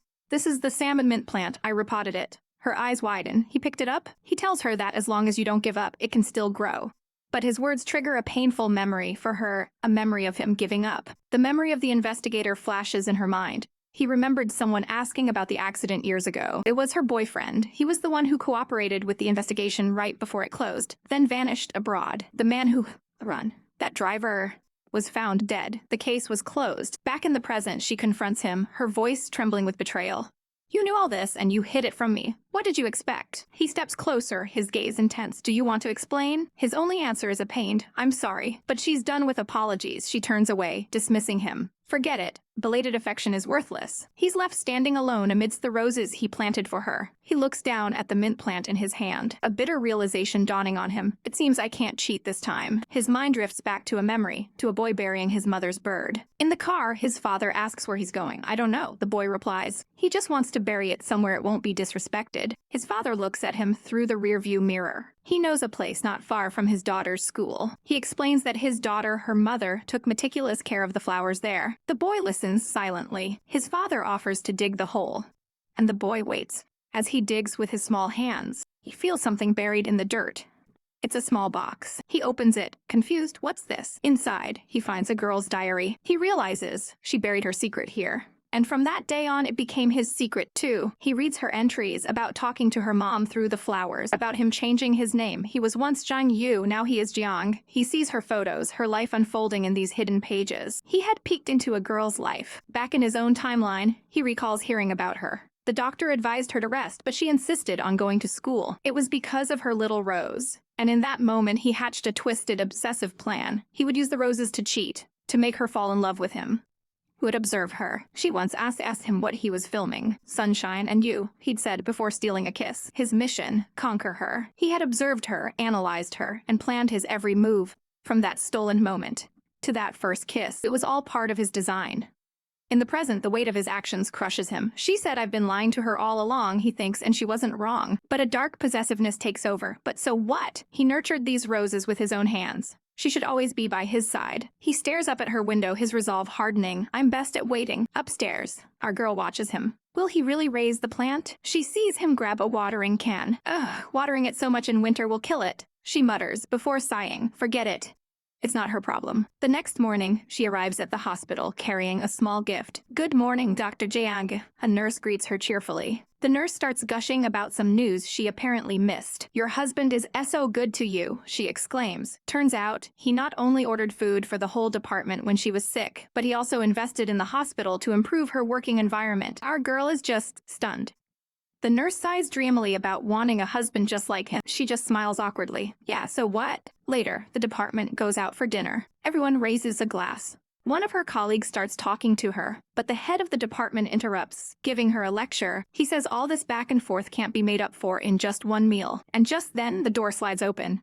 It's Mr. Gu, the sleazy rival. He smirks, looking down on her colleagues. Didn't you say you were treating your colleagues? Why did you invite a beggar to sit at the same table? Before a girl can snap, a new voice cuts in. When did you become sharp-tongued? It's her husband, and he is not happy. He smoothly slides in next to her, draping an arm around her. She tries to shrug him off, whispering, just talk, don't get physical. He leans in close, his voice a low murmur only she can hear. He explains they need to lay the groundwork for their divorce by faking incompatibility. And right now, in other people's eyes, they're still a loving couple. He proves his point by picking up some food with his chopsticks and feeding it to her right in front of everyone. Their colleagues are literally swooning at the display. He wipes her mouth gently. You can take your time to think about it, he whispers, referring to their divorce reason. I'm not in a hurry to hear the answer. His touch is electric. He grabs her hand as she tries to leave. She's annoyed. She had to pretend to be a loving couple to maintain the contract, and now he's forcing her to act. He whispers that her acting is rusty. Usually she'd pounce into his arms. She pulls away with a huff. I need to go to the restroom, she announces, smiling brightly. If she can't provoke him, she'll just avoid him. But he's not letting her go that easily. Yes, my wife, he says loudly, making sure everyone hears. Her boss immediately proposes a toast to their happy relationship. He raises his glass. Takes a long drink. The night continues. When it's time to pay, she pulls out a card. My husband must have left it, she says with a practiced smile. She then proceeds to order 2 of everything on the menu to go. A petty and glorious act of revenge against the rich capitalist. She's internally cackling, thinking, why didn't I think of taking the whole feast? Bill is longer than her arm. He just smiles, handing the card back to her. Keep it. Keep it, he says. No password. Feel free to buy whatever you want. But she pushes it back. She hates owing people. Let's go back, she says, turning away. He grabs her hand, pulling her along. Do you have to draw such a clear line between us? He asks, his voice tight with frustration. As they walk, he leans in close. You smell of alcohol, he murmurs, his breath warm on her skin. She flinches, reminding him there are no acquaintances here. She has no obligation to act. But just as she says that, the door opens and it's her boss again. He comments on what a good relationship they have. The boss invites him to keep drinking. And he agrees. Later, she finds him passed out on the bed. Seriously, why did you drink so much? She sighs. He suddenly sits up, startling her. I changed your clothes for you, she says, flustered. Consider it payment for the trick you played on me today. Her eyes accidentally fall on his glorious sculpted abs. She blushes furiously and decides to call for help. But as she turns to leave, he grabs her wrist, pulling her down onto the bed with him. Gu Linxiu, are you pretending to be drunk on purpose? She gasps. He looks up at her, his eyes hazy and filled with a desperate longing. Jiang Yan, he whispers, why can't you have a little sympathy for me? He pulls her closer, his face just inches from hers. Just give me a little of your attention, I beg you. And then he closes the distance between them. All right, let's dive right in. Our girl is in a compromising position, straddling the handsome General Gu on a chair. She leans in close, her voice a desperate burr. I beg you. Give me a little of your attention, but just as things are about to get spicy, a knock shatters the mood. It's the housekeeper, Aunt Wang, with hangover soup. Our girl shoves him off, slams the door in the poor woman's face, and leaves her to deal with the drunk man. Aunt Wang looks at the tray, then at the ridiculously handsome man sprawled on the couch, and is like, nope. I can't do it. She runs back to the door, making the most chaotic excuse about being old, having osteoporosis, and being a light sleeper. She shoves the tray back into our girl's hands, leaving her to face the beast alone. With a sigh, she approaches the sleeping lion. She wonders if he's truly asleep, a perfect opportunity for a little truth serum session. Since he's supposedly drunk, she figures some secrets might just slip out. She starts with the easy questions. Bank card, he murmurs, your birthday. Okay, if your dad and I fall into water, who do you save? He doesn't hesitate. You. Double swim. But now it's time for the hardball. Did your dad silence the person who kidnapped me? The air goes still. He finally answers, his voice thick with sleep. I don't know. Our girl presses him, completely stunned. How could you not know? But he just repeats himself. I really don't know. He explains the man died during the rainy season, all the evidence washed away. The kidnapper was a ghost, an expert at avoiding cameras, leaving no trail back to the mastermind Gu Ming. And then his eyes snap open. He was awake the whole time. He grabs her hand, his gaze intense. But our girl is a woman on a mission. She pulls away, her voice shaking with resolve. Difficult or not, I have to try. Don't stop me. Later, our girl is leaving the hospital after her shift. She's on the phone, plotting her next move. Since the police are a dead end, she decides she needs to team up with her friend Yao Yao to take down Gu Ming. But the woman on the other end immediately starts yelling, thinking this is about Gu Linxiu. Girl is just baffled before explaining she needs a favor. The woman on the line smirks. Oh, I just happen to be short of a person here. The deal is struck. Our girl helps her, and then they'll talk. Next thing you know, she's been dragged to some kind of fancy party or event. She asks her friend, the fiery redhead Yao Yao, what exactly this favor is. It turns out to be a real-life murder mystery game at a vineyard, and they're short one female player. Our girl tries to back out, stammering that she's never played before, but her friend isn't having it. She shoves our heroine toward a dressing room, telling her to let loose and get drunk for once. The game begins. In a flash forward, we see Yao Yao lounging in a chair, saying, all right, and then, bam! Our girl slaps her clean across the face. A man's voice cuts in. He's awake now. Miss Jiang, that's not how you say it. As Yao Yao looks up, utterly bewildered. Okay, let's rewind. The game is afoot, a wine party turned murder mystery. Everyone is a suspect. The host explains the rules. Introduce your character. Find the killer. Our girl is playing Miss Jiang, the deceased ex-girlfriend. And the only way to get clues, drink wine. Yao Yao asks if drinking is the only way to get information. The host confirms they can search, but the place is massive. She then smugly holds up a report she found, getting an early lead. She boasts that while our girl might be better at searching, she can't possibly outdrink the legendary Yao Yao. And then she's immediately passed out drunk on the table. Our girl offers to take her home, but one of the other players, a smarmy-looking guy, suggests they call young Master Gu instead, since Yao Yao is calling his name. Our girl isn't having it. No need, she says, picking up her friend herself. But the man blocks her path, his smile turning sinister. Miss Yao is unconscious and cannot go with you. That's when we're back to the slap. Our girl smacks Yao Yao awake, ignoring the man's comment. She leans in and whispers frantically, Yao Yao, listen. I think the wine was drugged. We need to go to a hospital. The man behind them explodes. Don't you dare. Our girl smirks. As expected, she knew it was a trap. As the horror dawns on Yao Yao's face, our girl yells run and flips the entire table over. They sprint for their lives down a darkened hall. But the drugs are kicking in, and Yao Yao stumbles, dizzy and weak. Thinking fast, our girl shoves her into a room. Hide here and text the police. I'll lead them away. She turns to face the music, her expression turning icy cold. I'm not saving you for nothing, she thinks. Remember to pay me. She walks calmly down the hall, a perfect decoy. Of course, the goons spot her immediately. They grab her and the smarmy leader demands to know where Yao Yao is. She spits back, I don't know. And he snarls that she's ruined their plan. He grabs her chin, his voice dripping with venom, ordering his men to drug her, strip her, and take pictures. But just as he sneers, a towering figure appears in the doorway. It's General Gu, and his eyes are pure fire. What are you doing to my wife? Without another word, he grabs the scumbag and slams his face into the wall. The creep is groveling on the floor, stammering apologies. General Gu ignores him, his hand bleeding as he pulls our girl into his arms and orders his men to clean this up. He asks her what she was doing there, but when she tries to explain about Yao Yao, he cuts her off with a vicious shut up. I don't want to hear her name again, he seethes. She struggles, insisting she has to go find her friend. He doesn't listen, carrying her away and tossing her onto a lavish bed. He's furious. Do you have any idea what kind of danger you were in for her? He points out the bruise on her leg, raging that if he hadn't shown up, she would have been disgraced. Our girl, ever defiant, snaps that they can take all the pictures they want. She won't be threatened. This sends him over the edge. Fine, he snarls, throwing her back on the bed. He reminds her that she married him to save her reputation.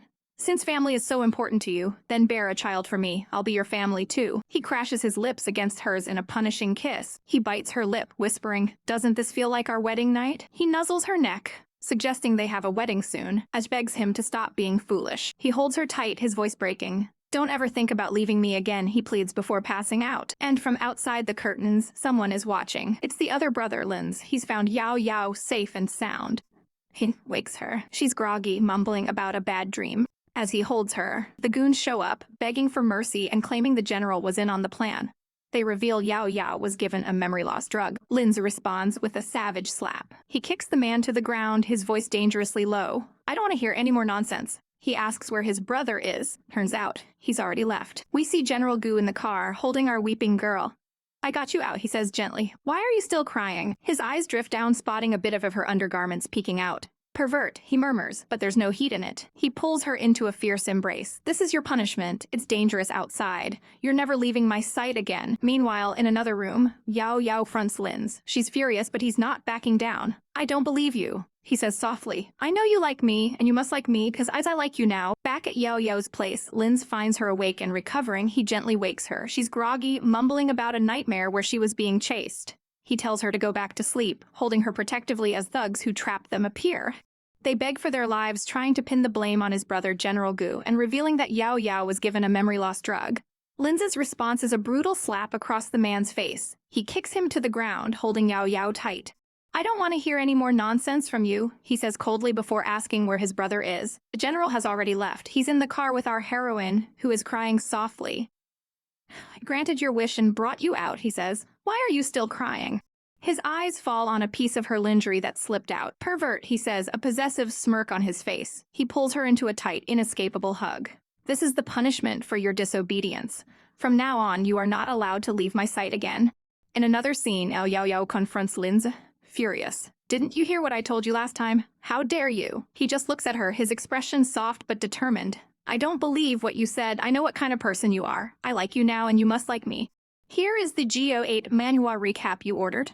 Our girl wakes up with a pounding headache. The morning light feeling like an assault. A voice cuts through the haze, and a young man asks if she remembers what happened yesterday. She looks at him, completely blank. He scoffs, calling her a goldfish brain, and then spells it out for her. A strange hotel, a man's bed. He leans over her, his voice dropping to a dangerous whisper, reminding her this is what happens when she drinks with other men. She shoves him away, her eyes flashing with defiance. Incapable, are you? She taunts. He flinches, absolutely stunned by her audacity. She presses her advantage, saying she knows exactly what kind of person he is. That's when he snaps, his confession tumbling out in a rush. Now I like you, you must like me. The memory fades, and we're back in the present, where our heroine is now a prisoner.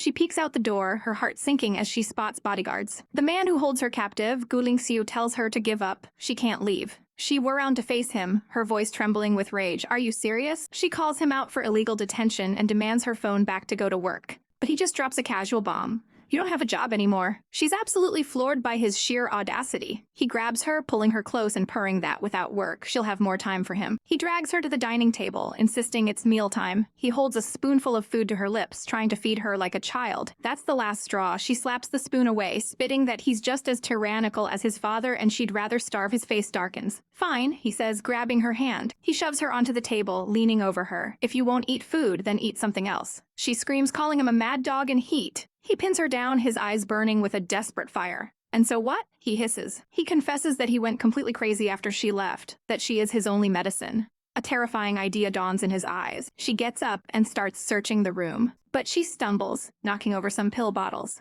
She picks one up, and her blood runs cold. Antidepressants? The reality of his mental state crashes down on her. She arranges a meeting with a doctor. She wastes no time asking if her reunion with him was arranged by Linxiu and demanding to know what happened to him these last 10 years. A montage of his suffering flashes by. Insomnia, nightmares, depression. Our girl stands alone in the dark room, a devastating understanding dawning in her eyes. A maid, Aunt Wang, finds her awake and brings her a meal. She immediately asks where Linxiu is. Elsewhere, at the Gu residence, Linxiu's father is slapping his other son Linz, accusing him of betrayal. The vile man taunts Linz, threatening to harm his mother, and pulling out a tablet to make him watch. But a servant rushes in, announcing the woman has been moved to safety, and then he appears. Gu Linxiu walks in, an avenging angel in a tailored suit. He tells his father that his schemes have made him vulnerable. The dog he raised with fear has finally broken its leash. Linz stares at his father with pure hatred, shoving his hand away. He unloads years of torment of being used as a pawn in a punching bag. He declares it's over. He's given all the evidence of his father's crimes to his brother. We're going to send you to jail, Linz says, as adds the final savage twist. You've been tricked. Back in the apartment, our heroine murmurs. He's always lying to me. She begs Aunt Wang for the truth.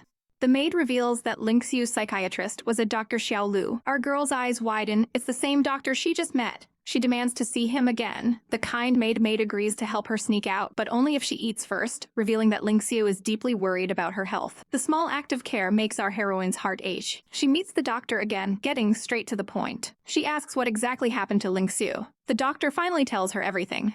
He describes Linxiu's horrifying hallucinations, of his abusive father, of a pet bird his mother once raised, and of his mother's tragic end. The truth is more terrible than she could have ever imagined, and she breaks down, sobbing for the boy who was broken by the world. The confrontation is absolutely electric. Julian faces his monstrous father, who sneers that Xavier has played him for a fool, but Julian snaps back, his dripping with ice. Save your breath. Why would I blame the one who helped me when you are the one who put me through hell?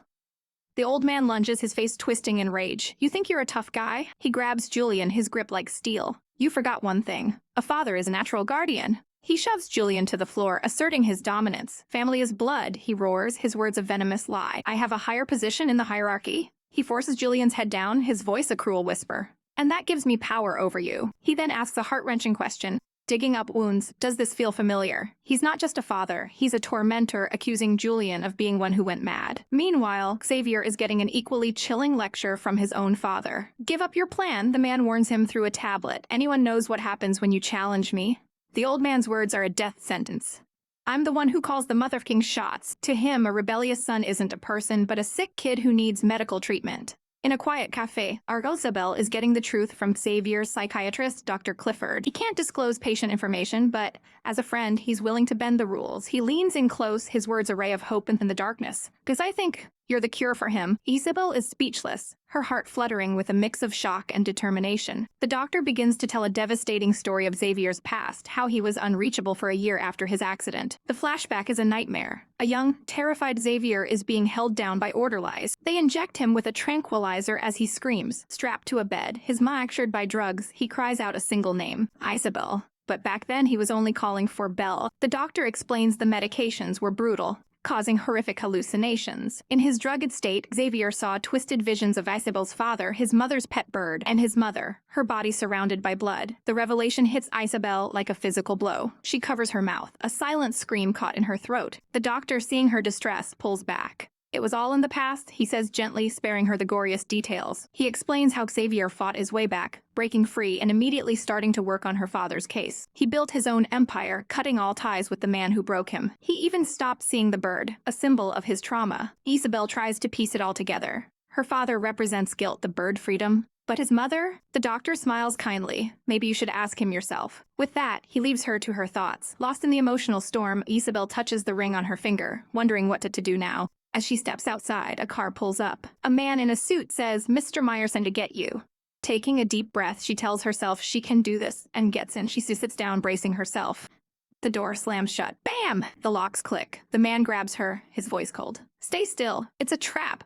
Back at the Myers estate, the old man pressures Julian. Have you made up your mind? Just then, a goon rushes in with news, showing him a photo on his phone. It's Isabel, bound in the car. The father smirks. This will motivate you. Xavier's world shatters when he gets a panicked call. Where's Isabel? He tries to stay calm, promising he can fix it. He turns to his brother, making a vow. I'll destroy all the evidence and let you and Julian go. But the monster in the chair just laughs. No need for that, Julian's father says, with a sickening smile. Because you are going to take all the blame. He points a finger, sealing his son's fate. He gives them 1 day to accept his terms. Xavier loses it. He paces frantically, his composure gone. Find Isabel. Go, he roars at his men, his face a mask of pure anguish. Our poor girl is blindfolded in a pitch-black room. Her captors explain the darkness is intentional so Xavier can't find her. Left alone, she realizes he must know this place. She smells alcohol in the air. An idea sparks. If she can find a bottle, she can break it and cut her ropes. She wiggles across the floor, her movements desperate. She manages to get to her knees. But just as she reaches for a table, the door bursts open and a light floods the room. She freezes, crouching in terror. The guards hear the crash of a bottle. They find her on the floor, her escape plan foiled. They drag her away as she clenches her fist in defiance. But our girl is a fighter. She rips a piece of her blindfold off with her teeth. Finally able to see. She recognizes the room instantly. It's the venue for Yolanda's mystery game. Meanwhile, the abuse continues at the Myers house. The father grabs Julian's face, spewing poison about sacrifice and love. Slap! He strikes his own son across the face. He screams that both his sons are worthless for choosing a woman over him. Suddenly, a security alarm blares through the mansion. They've been breached. The guards tense up, shouting for everyone to stay back. In a flash of savage brilliance, Julian grabs his father, holding a knife to his throat. The old man is stunned but smug. You actually brought a knife? We've been right. The doors fly open, and there he is, looking like the god of vengeance himself. His men swarm the room, taking down the guards in seconds. The old man, still held hostage, tries to bargain. I have Isabel. Let me go and nothing will happen to her. He laughs, thinking he's won. But Xavier doesn't even look at him. He walks straight to his father, presses a knife to the man's throat, and his voice is a low growl. Where is she? The old man dares him. Go ahead, kill your old man. Julian begs Xavier to stop. Then a breakthrough. Julian's eyes widen. I think I might know where he's hiding Isabel. Cut to them interrogating one of the father's lackeys, Stefan. Julian explains the mystery game was a front, and that his father loves to hide things in plain sight. Xavier storms towards a simple wooden door. He throws it open to find the room empty. The broken bottle and a bloodstain are the only signs she was ever there. He turns to Stefan, his voice dangerously low. Where is she? The man trembles and Xavier's control finally snaps. He grabs Stefan by the collar, lifting him off the ground, his face contorted in pure, unadulterated rage. Where is my wife? He screams, the sound echoing with desperation and the promise of death. He tightens his grip, ready to end him. Here is the story, starting with the first panel. A young man cries out in desperation, I really don't know. But from the shadows, a chilling voice calls out to his brother to come look.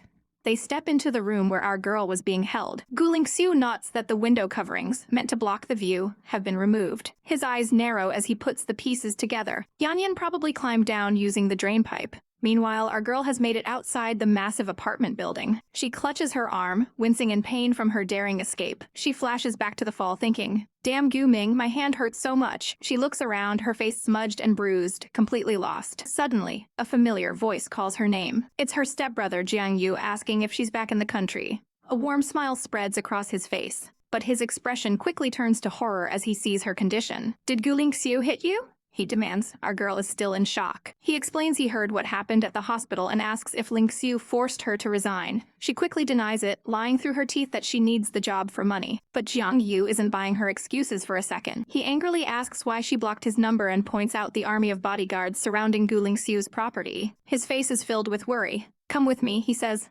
Her hand. I'll take you away from him. But as they turn to leave, a cold voice cuts through the air. Where are you planning to take her? Gu Linxiu stands there, a terrifying statue of pure rage. Zhongyu snaps back, none of your business. He stands protectively in front of his sister, but Gu Linxiu's icy command is for her.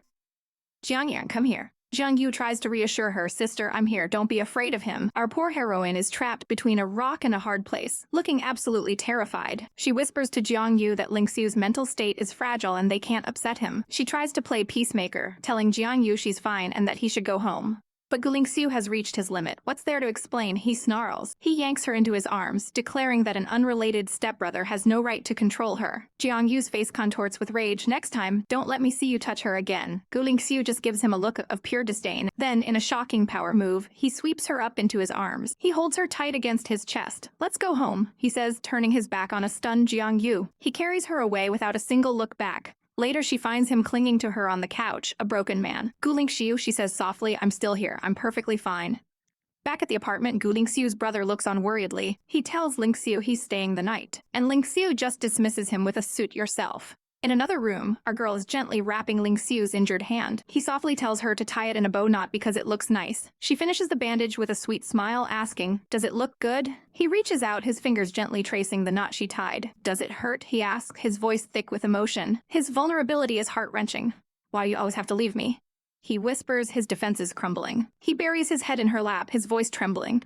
I almost lost you again. If I hadn't come back in time, would you have run away with him? He clings to her desperately, calling her name. He's haunted by regret, wishing he had stayed by her side every step of the way. He calls her Jian Yan, his voice barely a whisper, as he leans in close, his face a mask of pain and longing. He remembers the terror of finding her unconscious. She tries to soothe him.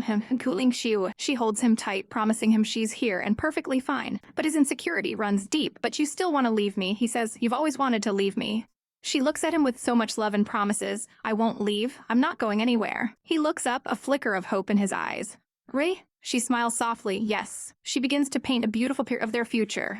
They'll go camping and she'll teach him how to swim at his family's villa. In the summer, they'll search for fireflies in the park. In autumn, they'll pick out books for each other at a cozy cafe. Just the two of them, safe and happy. In winter, she whispers, will cuddle at home and make plans for the coming year. They'll do everything they've ever dreamed of. He looks up at her, his eyes shining with unshed tears, and she points to the window. It's snowing. She tells him they'll spend the new year and many more years together. She leans down, her voice a soothing balm. Don't be afraid.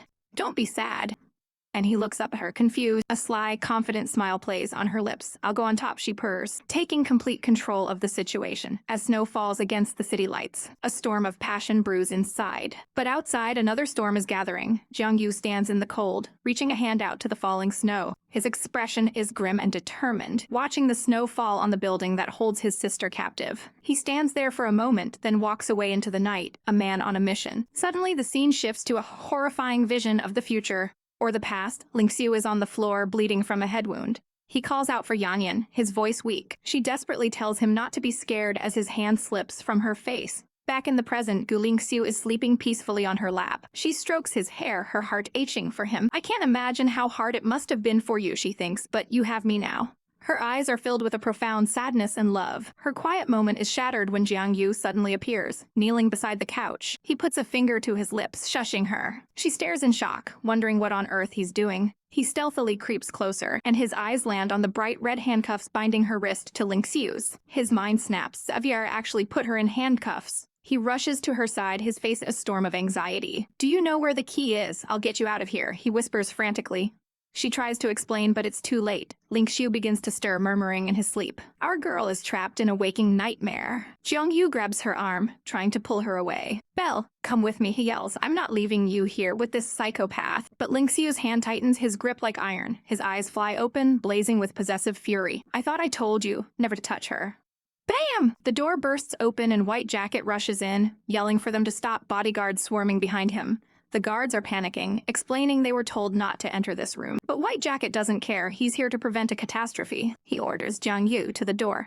But the boy is livid. Just because you're rich doesn't mean you can treat her like that, he screams. Gu Linxiu rises, a formidable wall between Jiang Yu and our girl. You need to butt out, he says, his voice dangerously low. The two men are seconds from tearing each other apart. The door slams shut, locking them all in. You bastard, Jiang Yu roars. It's chaos. Gu Linxiu shoves Jiang Yu hard, and our poor heroine is knocked to the floor, tripping in the mayhem. White Jacket rushes to intervene, screaming his brother's name, as our girl watches the brawl in absolute horror. Amidst the fighting, she spots something on the floor, the key to the handcuffs. But it's too late. One of them has gone too far. Gu Linxiu collapses. Bleeding from a nasty gash on his head, she crawls to his side, screaming his name.